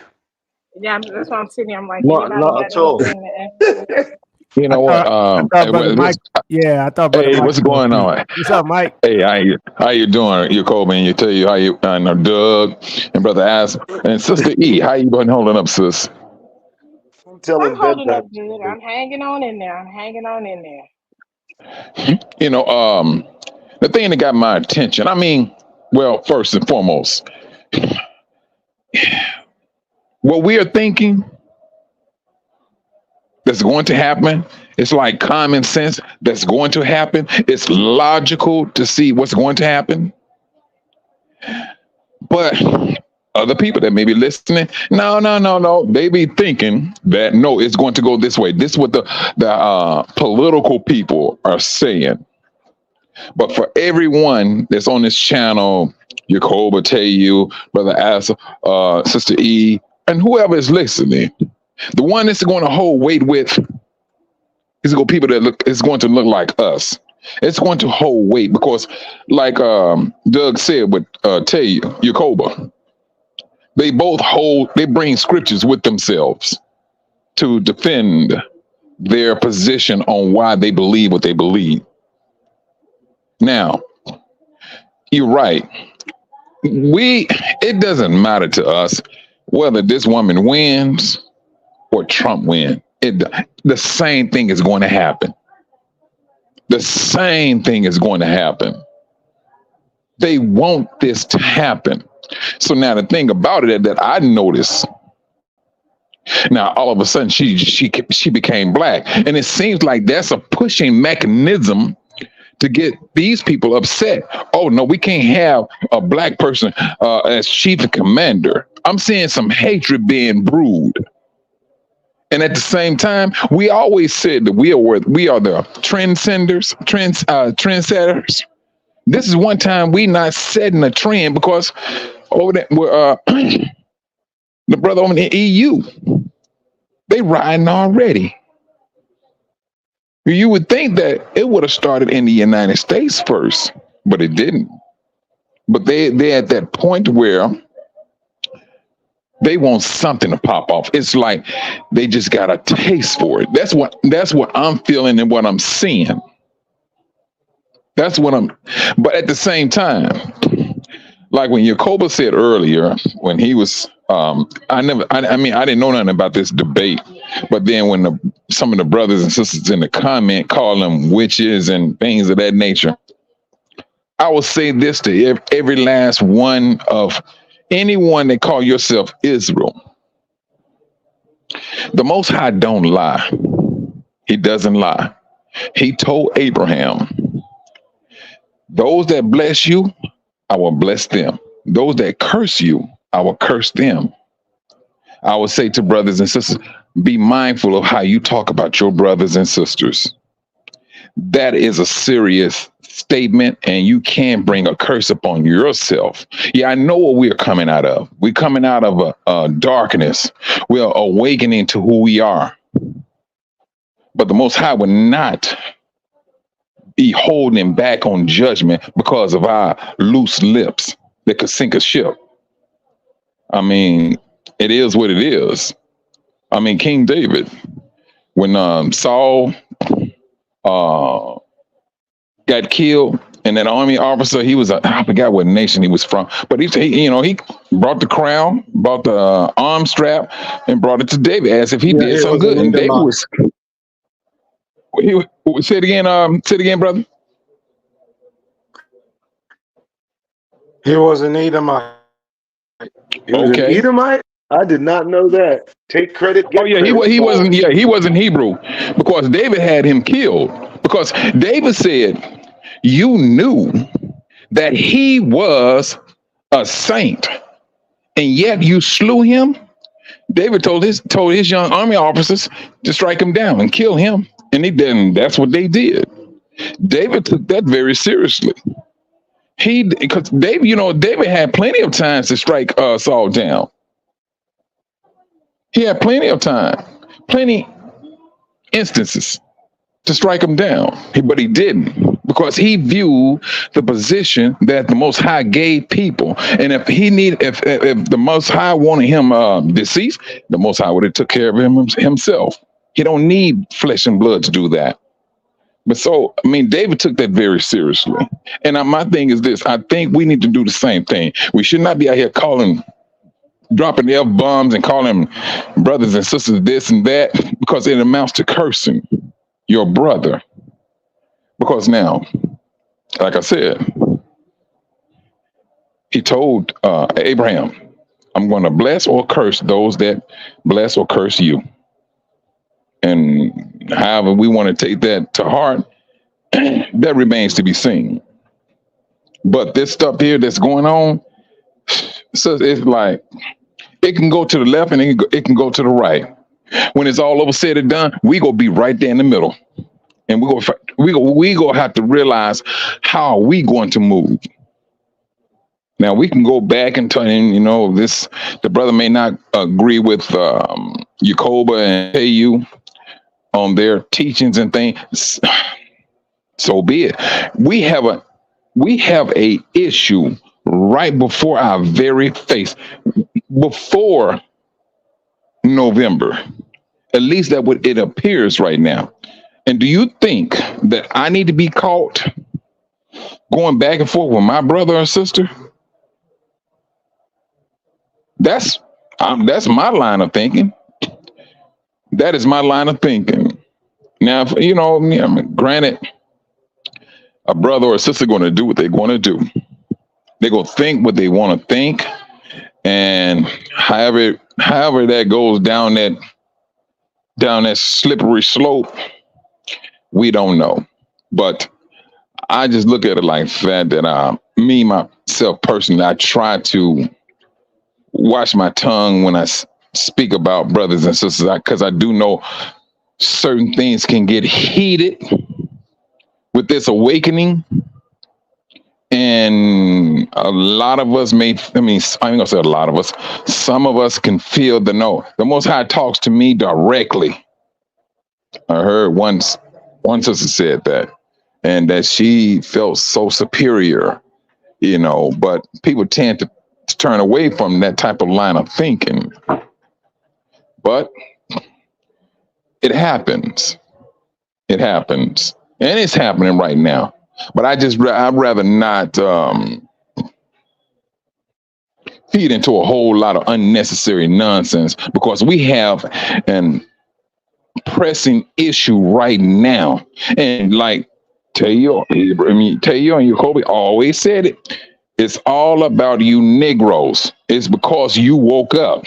Now, I'm hearing a whole lot of channels saying the same thing.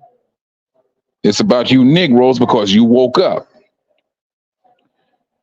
The world may not believe it, but everybody else that's listening to your channels, they starting to see it, and they starting to believe it.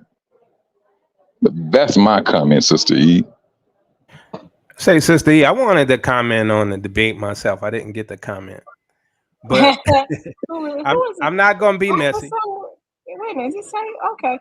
I know y'all voices. I know the difference in y'all voices. This is the first time I've been like, which one is talking? Okay, Tay, go ahead. Yeah, so Judah the Hebrew disagreed with Yacoba's teaching, which was fine. Everybody have their own opinions. And it would have been nice if he just said, brother, I don't agree. Let's talk. But then he had this catty, crazy woman reach out to Yacoba, and she misbehaved like she has mental illness in Facebook. We had to block her because she was that crazy.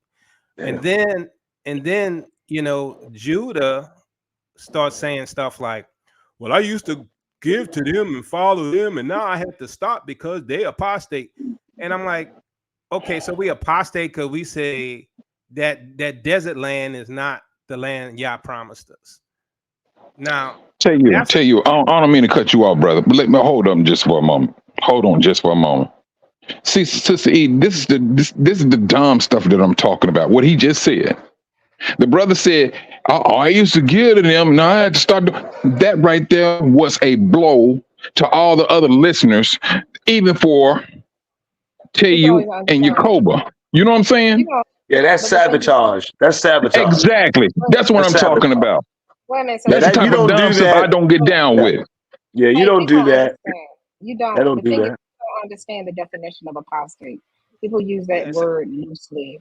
That means the denier of the faith. Pretty much someone who turns away from the faith and teaches people to turn away. You see, Yacoba, he thinks that you're doing what you're doing for the reasons that he's doing what he's doing. Correct. The reason he uses the word apostate is because he thinks you're positioning yourself as someone of like, I don't know. You understand what I'm saying? I know that you are blessed by the hand of God Almighty, but you're not serving it up as if you're a beacon of light that all must follow at their own peril. And that's what that dude thinks he is. Sorry. Yeah. Go ahead. Yeah, that makes him a cult leader, right?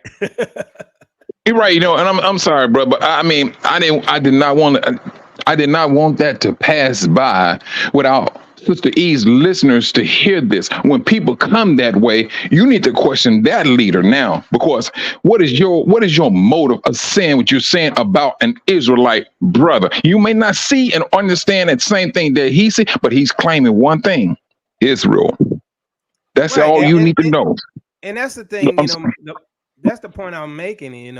Nowhere did we deny Messiah. Nowhere did we deny the Father. We acknowledge the Messiah's deity and everything, right? There's nothing.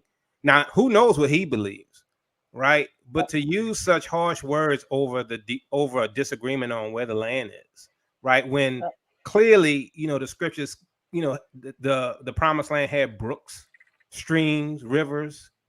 I mean, the geography of modern Jerusalem never had that, right? And for him to go ahead and say, "Oh, well, that's because of the curses," well, he's assuming that desolate means barren, right? Desolate means without people. Barren means nothing can grow there, right? And the Bible doesn't say that the land is barren. So, these are the kind of things I'm like, this should be open for fair and simple discussion, right? There's no need for trying to tell the community that somehow we're apostate because we think Ethiopia is where the true Holy Land is, but yet we have a lot more evidence than they do. Go ahead and see where the tomb of Jesus is in modern modern Jerusalem, and then compare that to the burial places out there in Ethiopia, right? There's a huge difference, right? And Ethiopia has those burial places that match what the scriptures say. So, I mean, there's a lot of things, Absalom's pillar.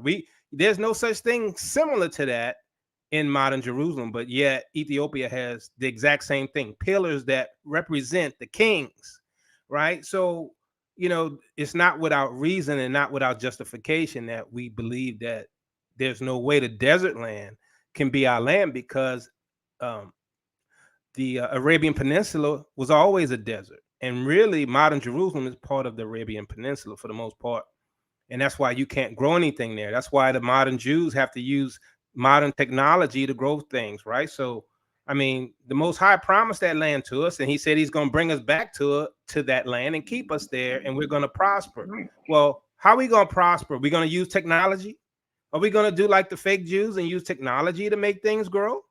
Right? I mean, there's a lot of questions, fair questions that we all should be thinking about, because Rome is our enemy.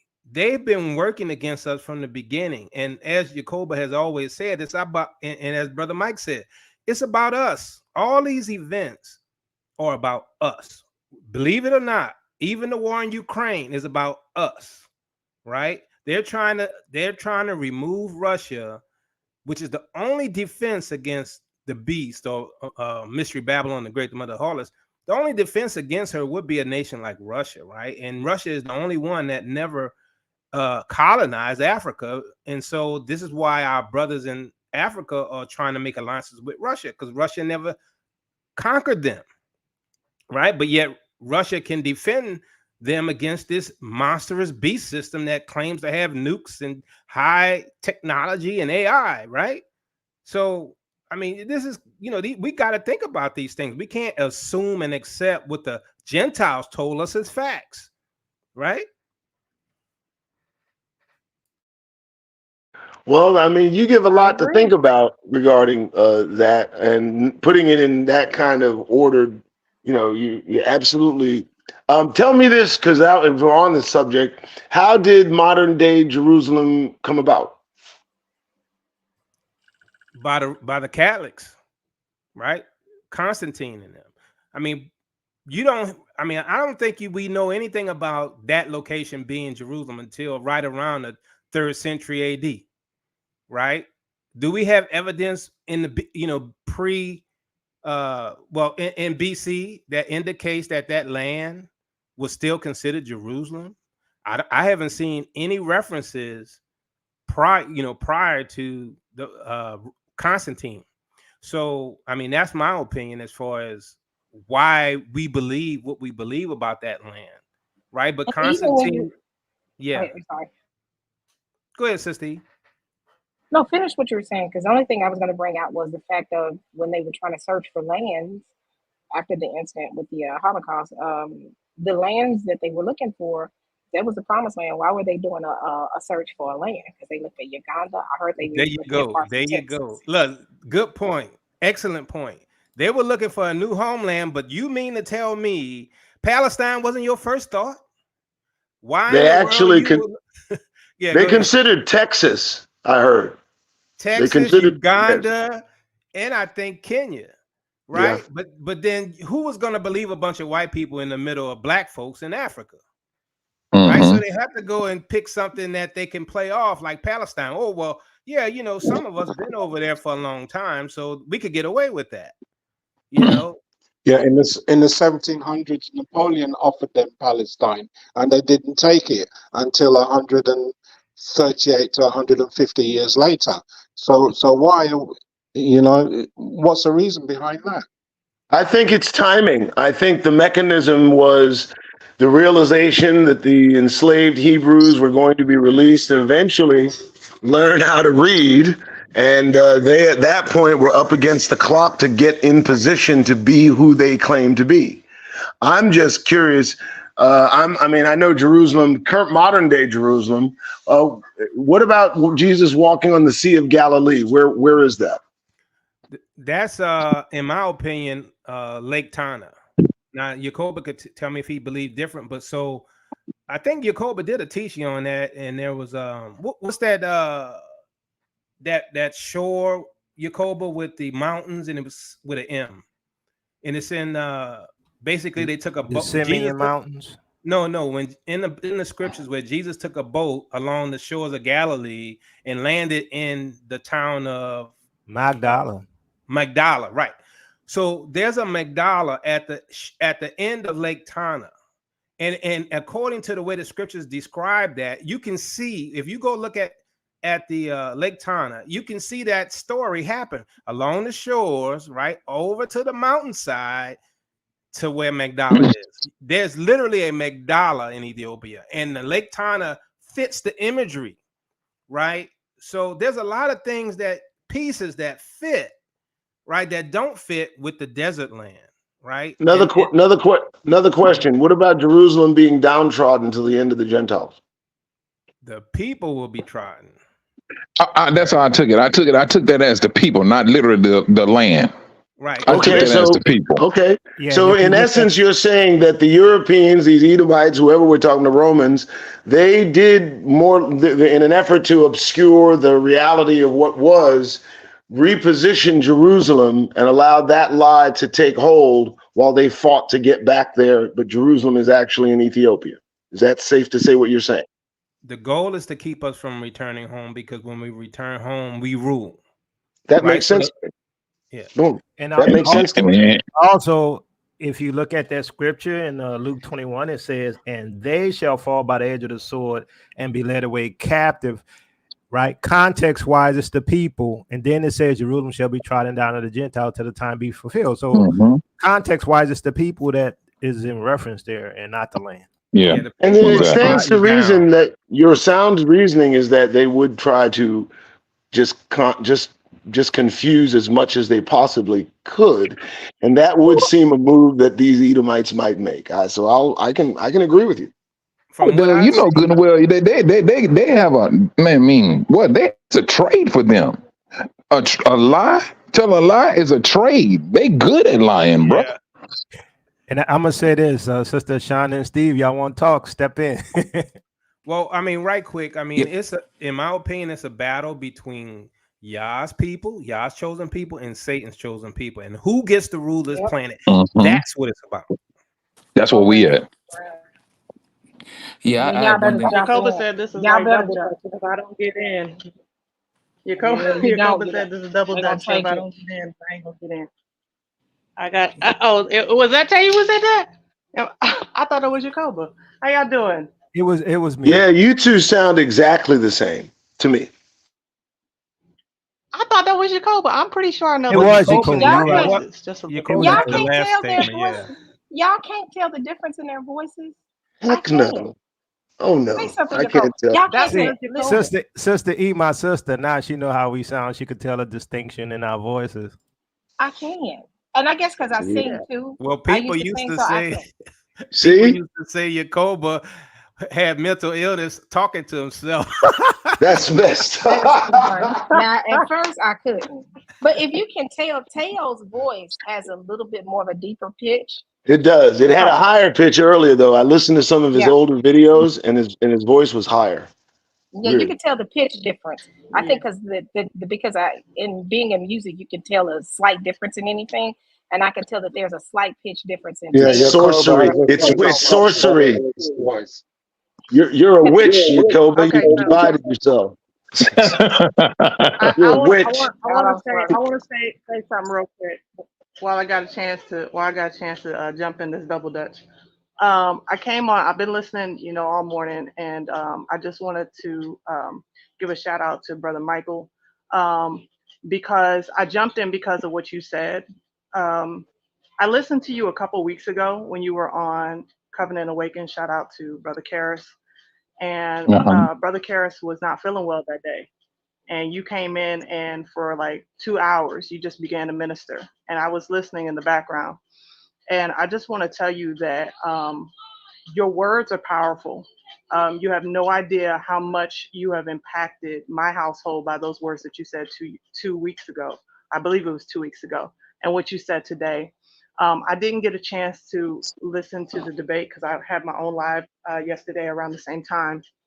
But one of the things that I want to say is that for those people who feel as though there's something wrong with us supporting one another, um, you are the one who has the problem, and the reason why is because we have been, together. I would say in our respective channels, our respective ministries, but in solidarity and unified for years now, since back from urban apologetics days.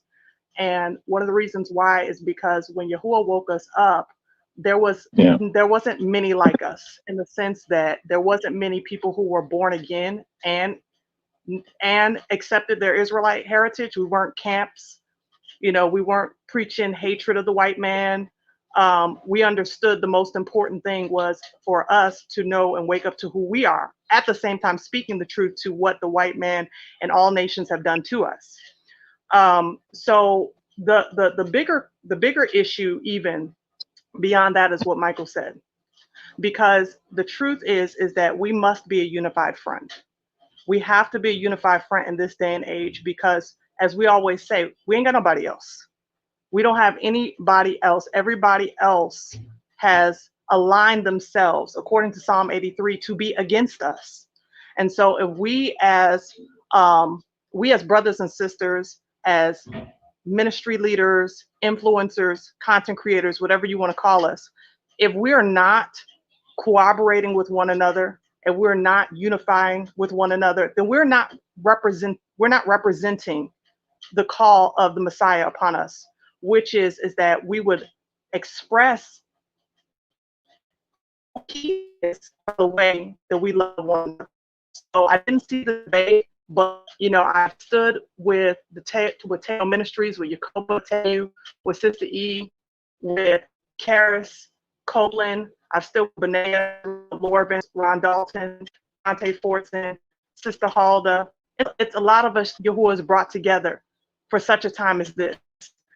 And so learn how to love one another in this day and this time, even in our disagreements, because we have disagreements, but we have to learn how to disagree agreeably. And so I just want to say thank you so much, Brother Michael, for the impact that your words have made. Thank you. And I'm not going to forget about our brother Asaph as well. Thank you so much for sitting out in the UK. We have to stand together as a united front because we represent the true and living Messiah, Yahushua HaMashiach. And so I just want to get those words out, and then I'll go in the background. Thank you so much. You're welcome, sis. The way that I see it is that I have to support all the channels that are bringing out the truth, because by doing so and appearing occasionally on each of your channels, it draws in people because they're more willing to listen to what's coming from America, really, than what's coming from us. The team that you have over there and the brethren have been so influential in bringing people in because I'll be in the supermarket talking to my wife or something like that, and they're saying, "Oh, we heard you on this channel. Are you Brother Asaph? We heard you on this channel and that channel. Where do you fellowship? We want to come." And it's wonderful. It's wonderful. You're just doing a marvelous job, all of you over there, and I pray that will continue and meet at some point in the land. And interesting enough, us coming together was more so planned by the Most High than us planning it. Because I tell everybody, and I'm not saying we're indifferent, but before, and I was telling Yakoba this yesterday, I said before it was a fad now, because now it's now a fad. Everybody's saying who they are. And it was just a few voices that were standing out. We had to stand together, wrong, right, or indifferent. It doesn't necessarily mean that I have to agree with you to stand with you. We can have a difference of opinion and stand strong together. And we have to respect those differences of opinion. And when that's where you truly see unity is we may not believe or agree, not necessarily on the essentials, but on other aspects of the belief that we may not have to agree, but we're still going to stand. And I think that's where you begin to see that unity. Unity doesn't necessarily say I have to agree with you. Unity means that in spite of my disagreements with you, we can still stand together. And that's the true essence of unity. Exactly. All right, I mean, y'all. this is where we at right now. This is where we at, and I mean, shucks. I mean, It's about standing with one another in love. Correct. And the it's just, thing is, there's nothing wrong, and it's nothing wrong with voicing your differences. Nothing wrong mhm. with voicing your differences. That's a part of being an adult, and that's a part of being mature. I mean, me and Yakoba have always seen eye to eye. I want to say 99% of the time. It's that 1% that's sometimes the testament of how close we are.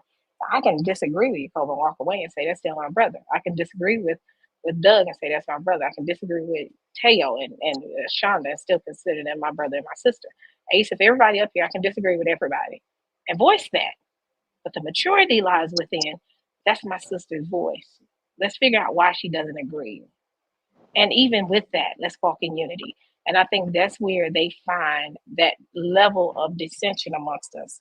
Let's find that 1% and cause that to be the overall problem with the group. Let's just work past that 1% and still look at the 99. That should be our goal. All right, y'all. I'm gonna jump in real quick because I'm on the clock, but I wanted to share this with y'all while we on topic. About the whole America uprising type of thing.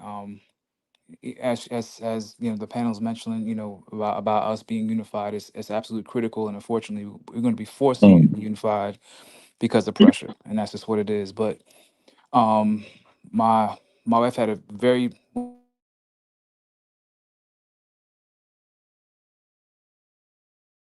the Baptist church we attend on a semi-regular basis, and again, one of the most vivid dreams that she had. She A white guy came in with just in his underwear and sat next to her. Another white guy came in, sat on the opposite aisle with a trench coat on. Um, Again, very very vivid dream. And of course, as Black folks are, we try to be nice and try to be ministering. She said both of them had a terrible smell to them. Um, and of course, people trying to be nice and welcome and inviting. And one of the guys who was almost naked, had sat right beside her, and she was trying to talk to him like, "Hey, are you okay?" And he said, "Yeah, I'm fine." He gave the nod to the other guy. He had a AR-15 under his trench coat, and he began to shoot up the church that we go to.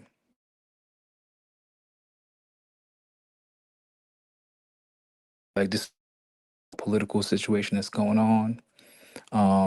And I just want us to be mindful, given that whether Hebrew not, whatever you do, that what we see is happening in the UK and everything is going to get very real and very palpable. And I believe that was a warning for her, for the folks that we Mhm. fellowship with at times, to make sure that, one, we are armed in church as well, but also for all of us to make sure that we keep our head on a swivel in the midst of it, because Wow. it's cool, we can sit down and talk and have a conversation and all that is great, but when it gets hotter, these platforms may not be available to do this. And we have to have a certain level of diligence and again agreement, to where we can lay aside whatever small beefs we may have, and as folks, we might have small beefs, and those things can become very big amongst us. But the time is going to come where we really are going to have to rely on one each other, rely on each other, because it will.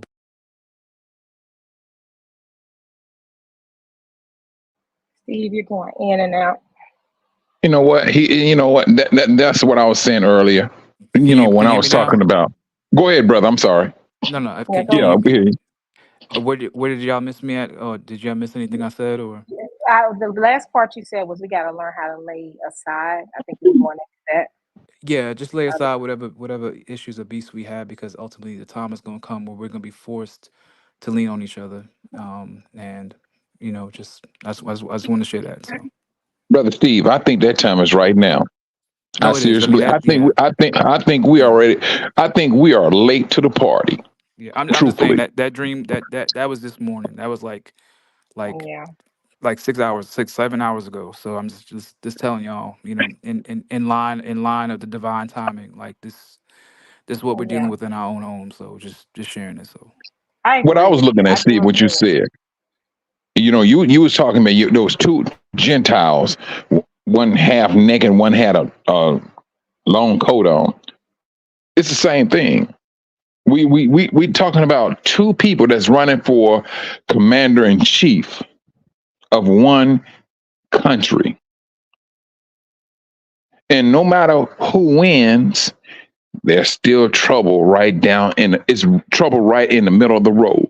I remember brother Yacoba had a show where he was he was showing a video of these two Gentile guys, and one guy was saying, "Hey, this particular party is going to cause all of this mayhem against African American," and go say that this political group did it.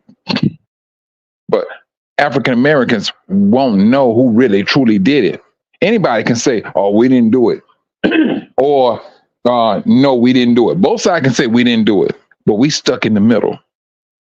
I understand exactly what you're saying, and this is where we are right now. I You agree. head on a And swivel? Yes, that's where we at. I'm sorry, sister.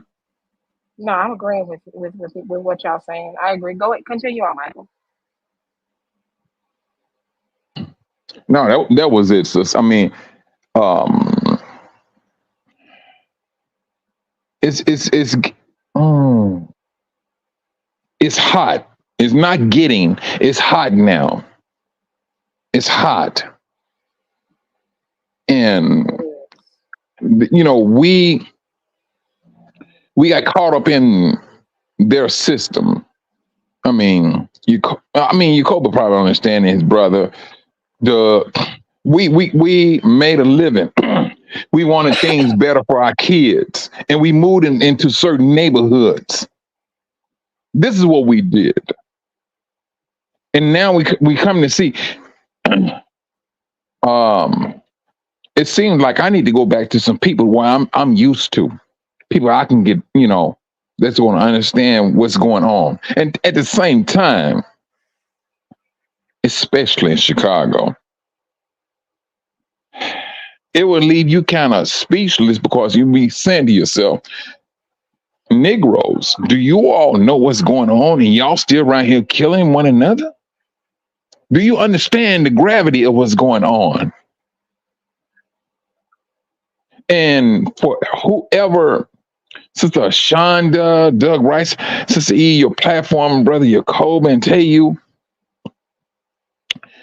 those are the only ones that's really understanding anything that we're saying right now. They're the only ones that understand it. And that is a very scary situation or predicament And you know what? when it's all over said and done. I'm sorry. Go ahead, bro. Yeah, I mean, you're right on everything, brother Mike. And one thing that I see that a lot of people may not see is that they think the entire issue of the location of Jerusalem is a minor issue. But what I think is the reason why there's so much resistance to even, looking at the issue and contemplating that it's a possibility is because the end time deception is in the dirt, right? Is in that land in the Middle East. Everything is focused there, even the situation with Israel and the Palestinians and, the whole idea of Jerusalem being surrounded during the Battle of Armageddon. In order to play that out, that's the known location currently of Jerusalem. So no one wants to fight against that because that's what the setup is. And so those who don't believe that's our land, they're not going to be deceived. And when the world come together and Jerusalem, modern Jerusalem, becomes the center of the world government, right? The center of all peace, and the Muslims get along and the Christians get along and the Jew, those people get along, then nobody's going to say anything because this is what they've been expecting from the beginning. This is what they've been conditioned with. But those who understand that's not our home, not going to be deceived. So I think it's a bigger issue. So I mean, definitely it's a bigger issue because Go ahead. I just want to say because every nation needs a land, and that's one of the reasons why we're a nation within nations and why we don't have the ability to really militarize and unify like any other nation would. Is because we don't know where our land is collectively. Scripture says that we're going to say which way to Zion. And I see that now that conversation is coming up, a lot more among us now that we know who we are. Where are we supposed to be going? Where were we taken from? Where is Yahuwah bringing us back to? And I think these conversations are extremely important. I want to say I was in New York a couple of months ago, and I had to go through Fort Lauderdale to get back home. And dealing with TSA was the usual dealing with TSA, but this time around, when I went to Maryland, I had to come back through Fort Lauderdale. It was a little bit different. For one thing, the line was way out through the door at 6 o'clock in the morning. And I ended up having to get a clear pass so that I could bypass going through the line so I didn't miss my flight. But even as my family and I were going through TSA, they had dogs, and the dogs were like sniffing everybody to, I guess, see and make sure that they didn't have anything on them. But that's not normal. There are things that are definitely happening in the United States. From the time I landed there, I felt a heavy oppression. I'm not going to tell y'all that there wasn't some things that I didn't miss, like being able to have more variety in my shopping, but there was an instant fear of the police. I don't have to deal with that in the Caribbean at all. But in the States, it's like there's almost like we've been trained to be afraid of the police and the military. And we've been traumatized on such a daily basis that it's normalized, and it shouldn't be normal. And so I think that there's an uptick in all of this militarization that is happening and the excess of police that is happening because spiritually we are getting ready to see a transition with the children of Israel. You see it with what's going on over in the UK. So yes, we need to prepare, especially in light of this election that is coming up, this selection, if you will, that is coming up. There's going to be a lot of militant groups that are going to be fighting one way or the other. So we got to stay prayed up. We got to get and gird our minds up and our heart up in that word. And we have to stay committed as a unified front the best that we can, so that when he's ready to call us out of these systems, that we're not so attached to these systems. And I know many of us listening on here are already detaching, but we're not so attached to these systems that we're not ready to go into the land, whether it be in Ethiopia, whether it be in, some people believe that it's in Tanzania. I know that Ron Dalton preaches this in the Congo.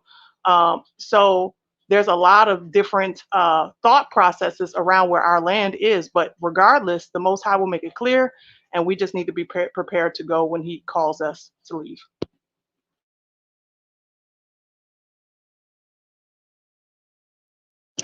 I agree.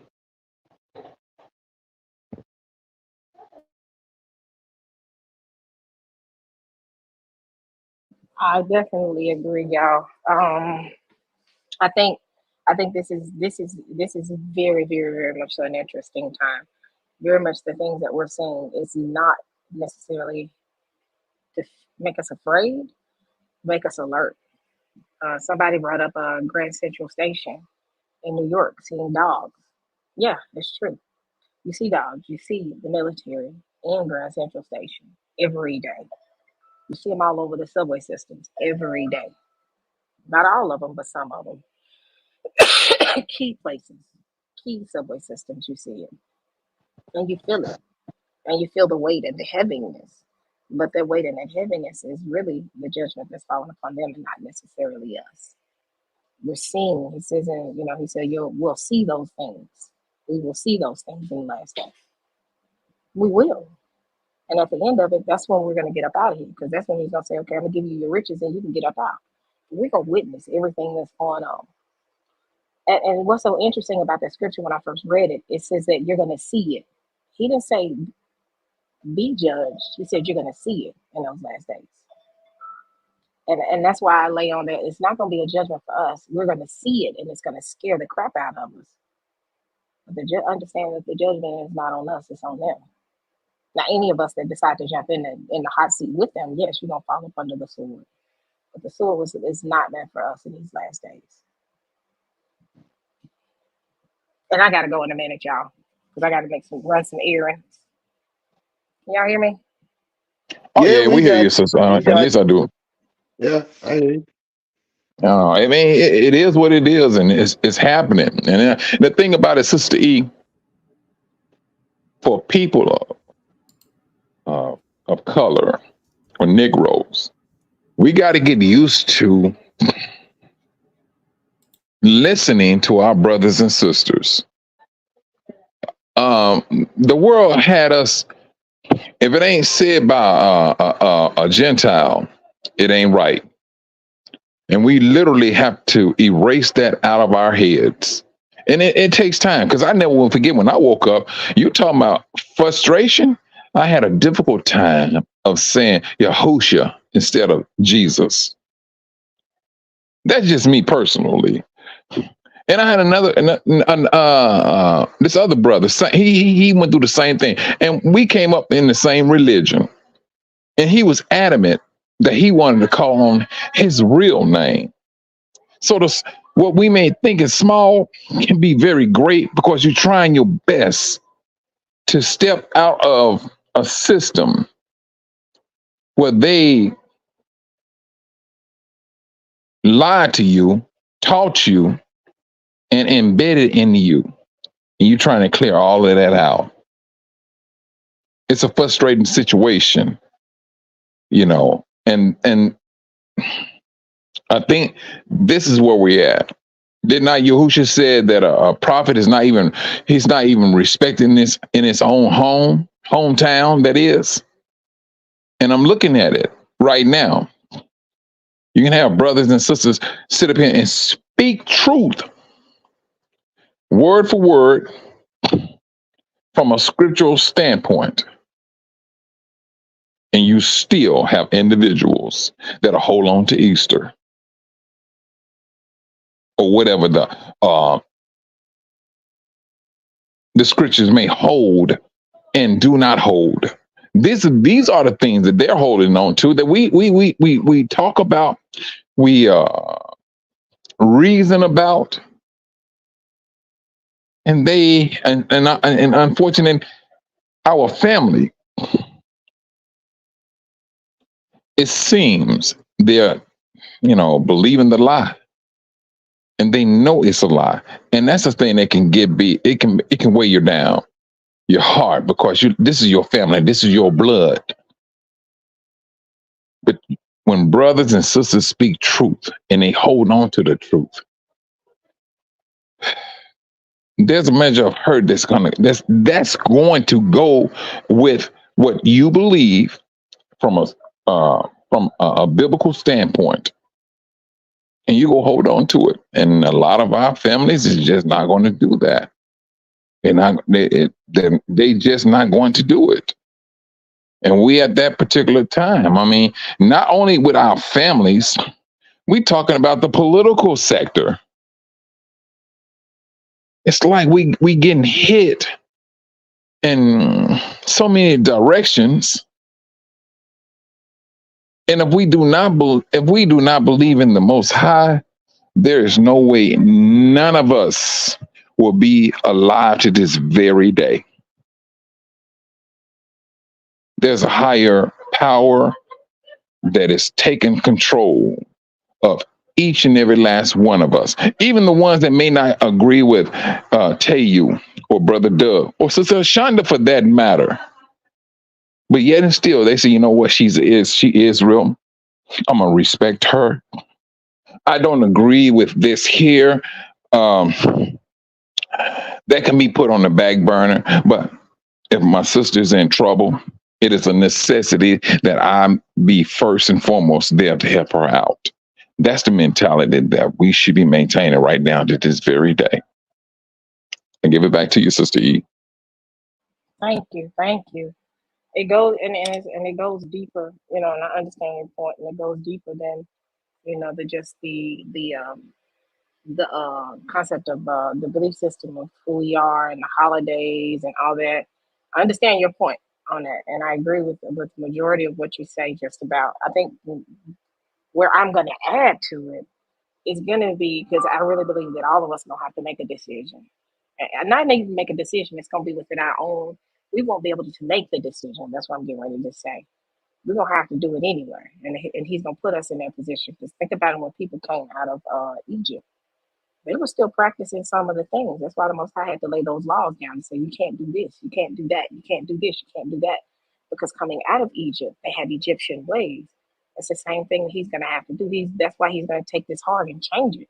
Because we're going to walk out with American hearts, British hearts, um, Australian hearts, because that's where we were. That's where we were comfortable. That's where he says, you know, live and and live there, plant vineyards there. We're planting vineyards there. We're planting our life there. We're planting our customs there. Everything that we know is American. I think when we come out, that's when when he uproots us and takes us out, is when he's going to have to change that heart. That's when he's going to have to change that mindset.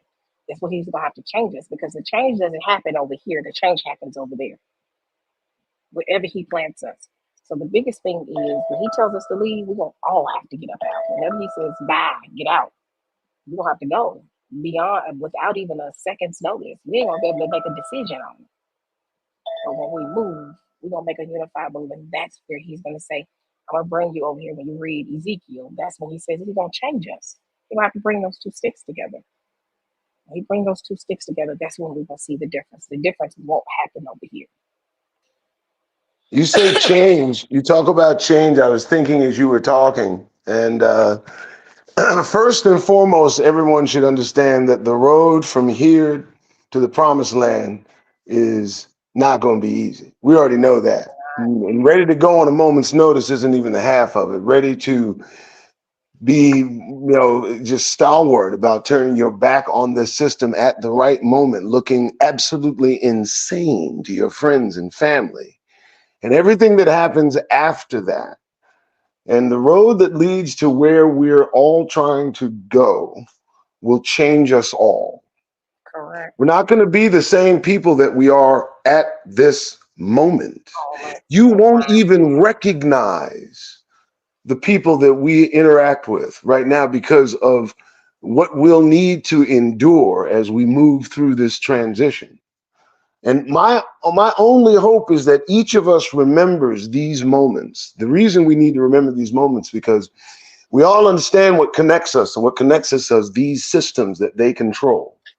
And they, at any moment, can turn these systems off, cutting us off from communication. And preceding that or after that, certainly the lights, the power, and all these other mechanisms that keep this system afloat will fall. That will be one of the transitory experiences needed to move through this. And my hope is that each and every one of us commits to memory these interactions, because you're going to need them. You're going to need all of these memories, all of these communications, all of these scriptures, all of these learnings to maintain the steel within to endure through to the end. And that's for real. Because the choice is going to have to be made at some point. And that choice is leave or stay. Leave or stay. And that's easy to say. It's easy to say. That's why you got to mentally brace yourselves now to leave this place behind. It was never built, never meant for Negroes. And any Negro that is in the false thinking that this place was built for our comfort will come to a harsh realization in just a few moments, let me tell you, because these hillbillies are about to show you what they think of you. Exactly. If you can't, as a Negro, understand your place in this place, then the harsh reality is about to slap you in your face. And I mean that. That's going to happen. So I'm hoping everybody taking this wonderful time to communicate and to congregate between family. We are one family of Negroes. We no longer have the ability to do this, and that time is coming. The only way that we will ensure that we see each other again is to commit these moments so that we can do so, commit them to memory so that we can look forward to seeing each other face to face, because that's the end result of this. And I land there. Correct. Well, I'm getting ready to close. Anybody got any closing words? Because I got a few errands to run today. And if I don't do it, I'm going to have problems tomorrow. So, Brothers and sisters, keep your head on the swivel. You're seeing what time we're living in. We need to be drawn together than further apart. Whatever beliefs we have, let's maintain one. That Yahuwah is the creator. Yahusha is our redeemer. And we all are brothers and sisters. Maintain that and let us move on. I hand it back to you, Sister Shaw. Sister Shaw. Sister E. Who that? She called her with a government Sister Shaw, name yesterday. Don't call her by a government name. She'll spark up. Don't do that. Don't do that. No, Sister Shaw, the sister, she be going at me all the time. You know, her and Karis. And I don't know why in the world I was just thinking about both of them, but it is what it is, bro. Well, goodness gracious. All I'm going to say in departing, if I might, is just remember all of the things that we talk about. The end result and the pivotal point of this is the kingdom. There are two things that we have to maintain. The sovereignty of the Most High God. That's first. That's our purview. We are ambassadors to the kingdom of heaven. That's who we are. That and the establishment of the kingdom of heaven on this earth is the priority, and it takes priority over everything that you have going on in your life. More importantly, the kingdom is more important than your successes, your failings, your worries, your bills, your house, your family. The kingdom overrides all things. That is the center point of this, and that's what we represent on this planet. We represent the antithesis to the kingdoms of the earth. That's why they hate us. You'll notice we don't have a country, and the reason we don't, and it's interesting that we don't have a country because we don't have a flag. And all the rest of these countries have flags, even Ethiopia. Everybody talking about Ethiopia so much. They're a country, and they too must fall. And that's where I will land. The kingdom is the crux. And that's our focus, getting to the promised land and establishing the kingdom on this earth. Thanks so much, Sister, for letting me on. I do appreciate it. You are a blessing. y'all blessings to both of y'all. So, all right, family. I have definitely enjoyed this dialogue. This was a great conversation. I think what everybody said, we all are speaking in unity. I think ultimately the goal is for us to speak as one voice. And speaking as one voice, we have to learn how to look past our faults. And just stand firm in it. Much love to y'all. Thank y'all so much for y'all's prayers and what's been transpiring. It seems like everything is making a turn for the better for the past couple of days. I thank y'all for allowing me to see and really see it for myself. I honestly think this experience for the past couple of weeks, I can not only tell people what I think, I can tell people from what I've experienced and seen. And I can be able to walk in it. I asked, I had to really, really go before the Most High. Why am I going through this, Father? He said, I needed you to see. And now that I see a few things, it's like, wow. So what we've been saying is right. About the community, that community. What we've been seeing, what I've been seeing, I've seen it for myself now. So I can really speak from experience based on my experiences in the past couple of weeks. So with that being said, I thank God for the lesson that I've learned in the past couple of weeks. And I'm at peace with him. And everything that we go through he's trying to get us to follow him, but also see, to be able to provide true insight of what's really going on. And sometimes being able to see, you got to get in the thick of things. And being in the thick of it doesn't mean it's going to be easy. And it ain't been easy. It has not. But the thing is, he loves me enough to say, I'm gonna make you better, beloved. So any trial or any tribulation you go through, Most High wants you to get better, but he also wants you to trust him. And sometimes he wants you to see the true face of the enemy. And I think I've seen all three of them. Seen all three wrapped in all three of them. I've seen the work of the Father, seen his hand in it. It made me trust in him a little bit more. It also made me see what he's called for me to do. It has really, really, really opened my eyes in some of the things that he wants me to do, and wants me to see, become more of a watchman, more of a voice, standing and trusting him. And again, I love him for every aspect of what I've been going through. Um, because of what I've been going through, he allowed me to see that he has control.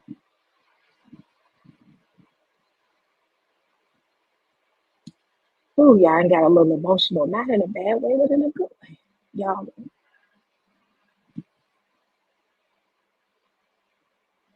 he's opened my eyes to some things. To me, even. He's allowed me to see, you know, he's on my side. A couple of days ago, I was in tears. I said, can you hear me, Father? Have your ears closed? What is going on? He was telling me, I hear you, but I'm not moving until I'm ready to move. And sometimes he doesn't move because he wants us to see something. I still got some more lessons to learn. I got some more lessons to learn. And I'm still asking him, what do you have for me to do? Yesterday, I had a couple of days ago, I had to say, anything that I give Father is because of you and not me. Sometimes that's what he wants to hear.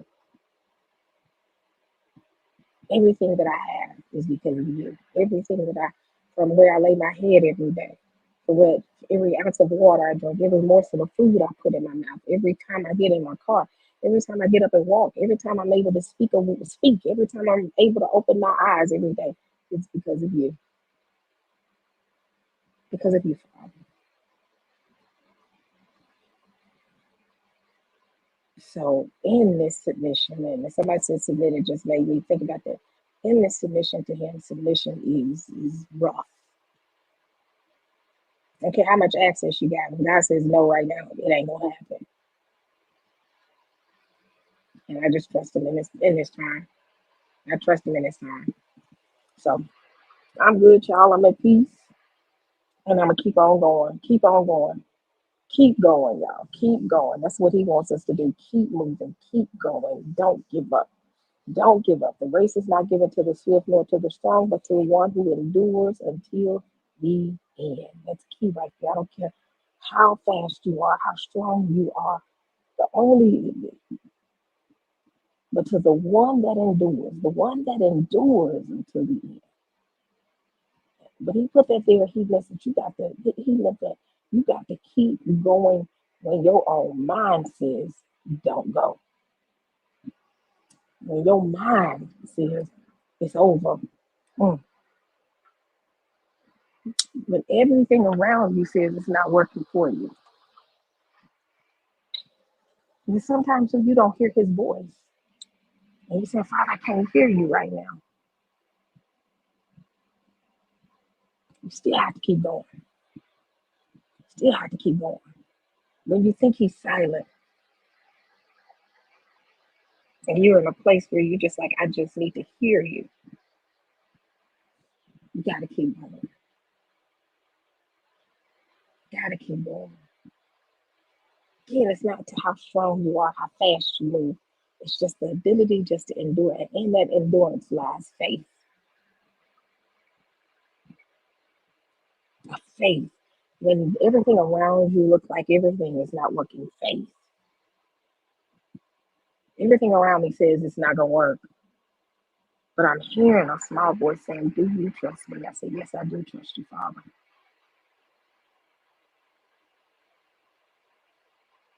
He said, have I ever left you nor forsaken you? No, you haven't, Father. So why would I leave you now?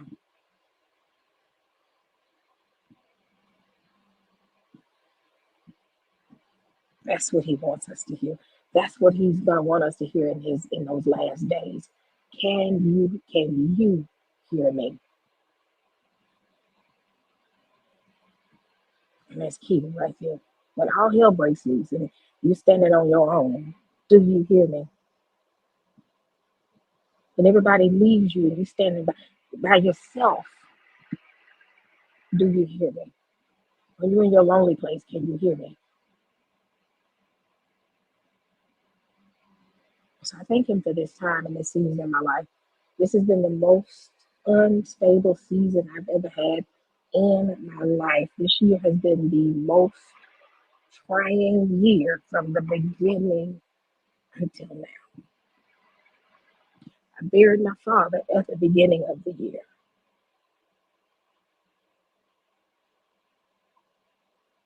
That broke my heart.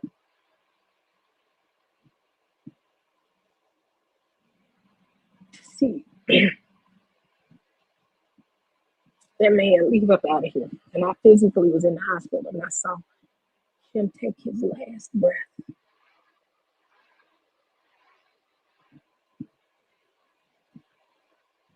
And that's the hardest part out of dealing with father. That I can call my daddy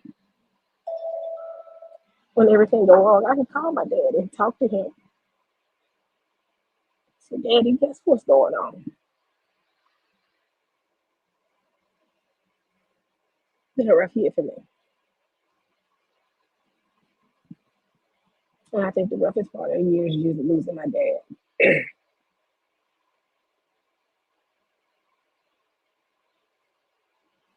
But I know God is, ooh,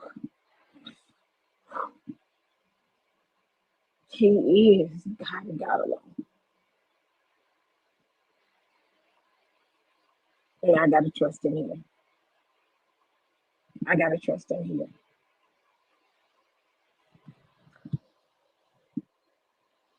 I do. And I'm so at peace with him right now. I ain't gonna ever say the past couple of days I've been angry. I said, God, why am I going through this? He said, why not you?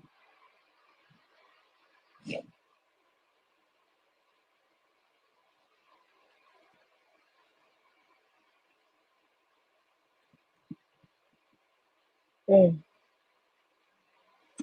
He said, I'll never leave you nor forsake you. Mm. Oh, though you slay me, yet will I trust him.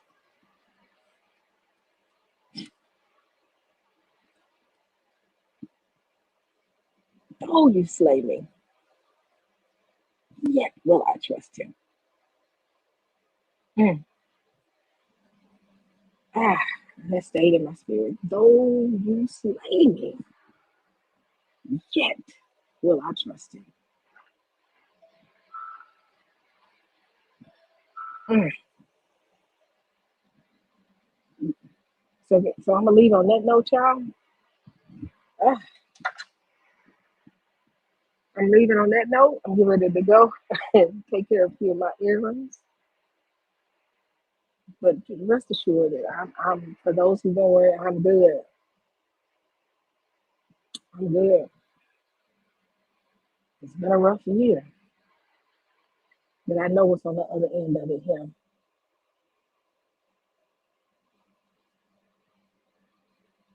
So we said that we was gonna always have good days. There's gonna be some days that ain't gonna be so good.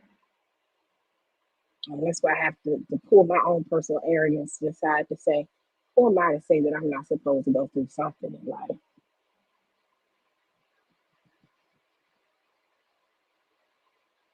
So y'all, love y'all so much. Thank y'all so much for y'all's prayers. Um, know that I'm good. You just know that I'm in a good place. And I'm gonna remain in that good place, which is in him. I used to love the Clark sisters, and I'm gonna end it right here. And one of her songs is the safest place in the whole wide world.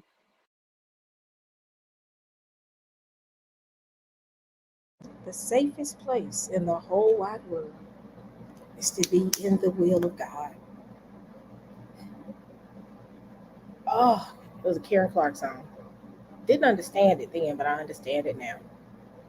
That's the safest place. So, all right, y'all, I got to go. Love y'all. Keep me in prayers. I'm going to keep y'all in prayer. I will see y'all later on this week. And y'all bless. Love y'all.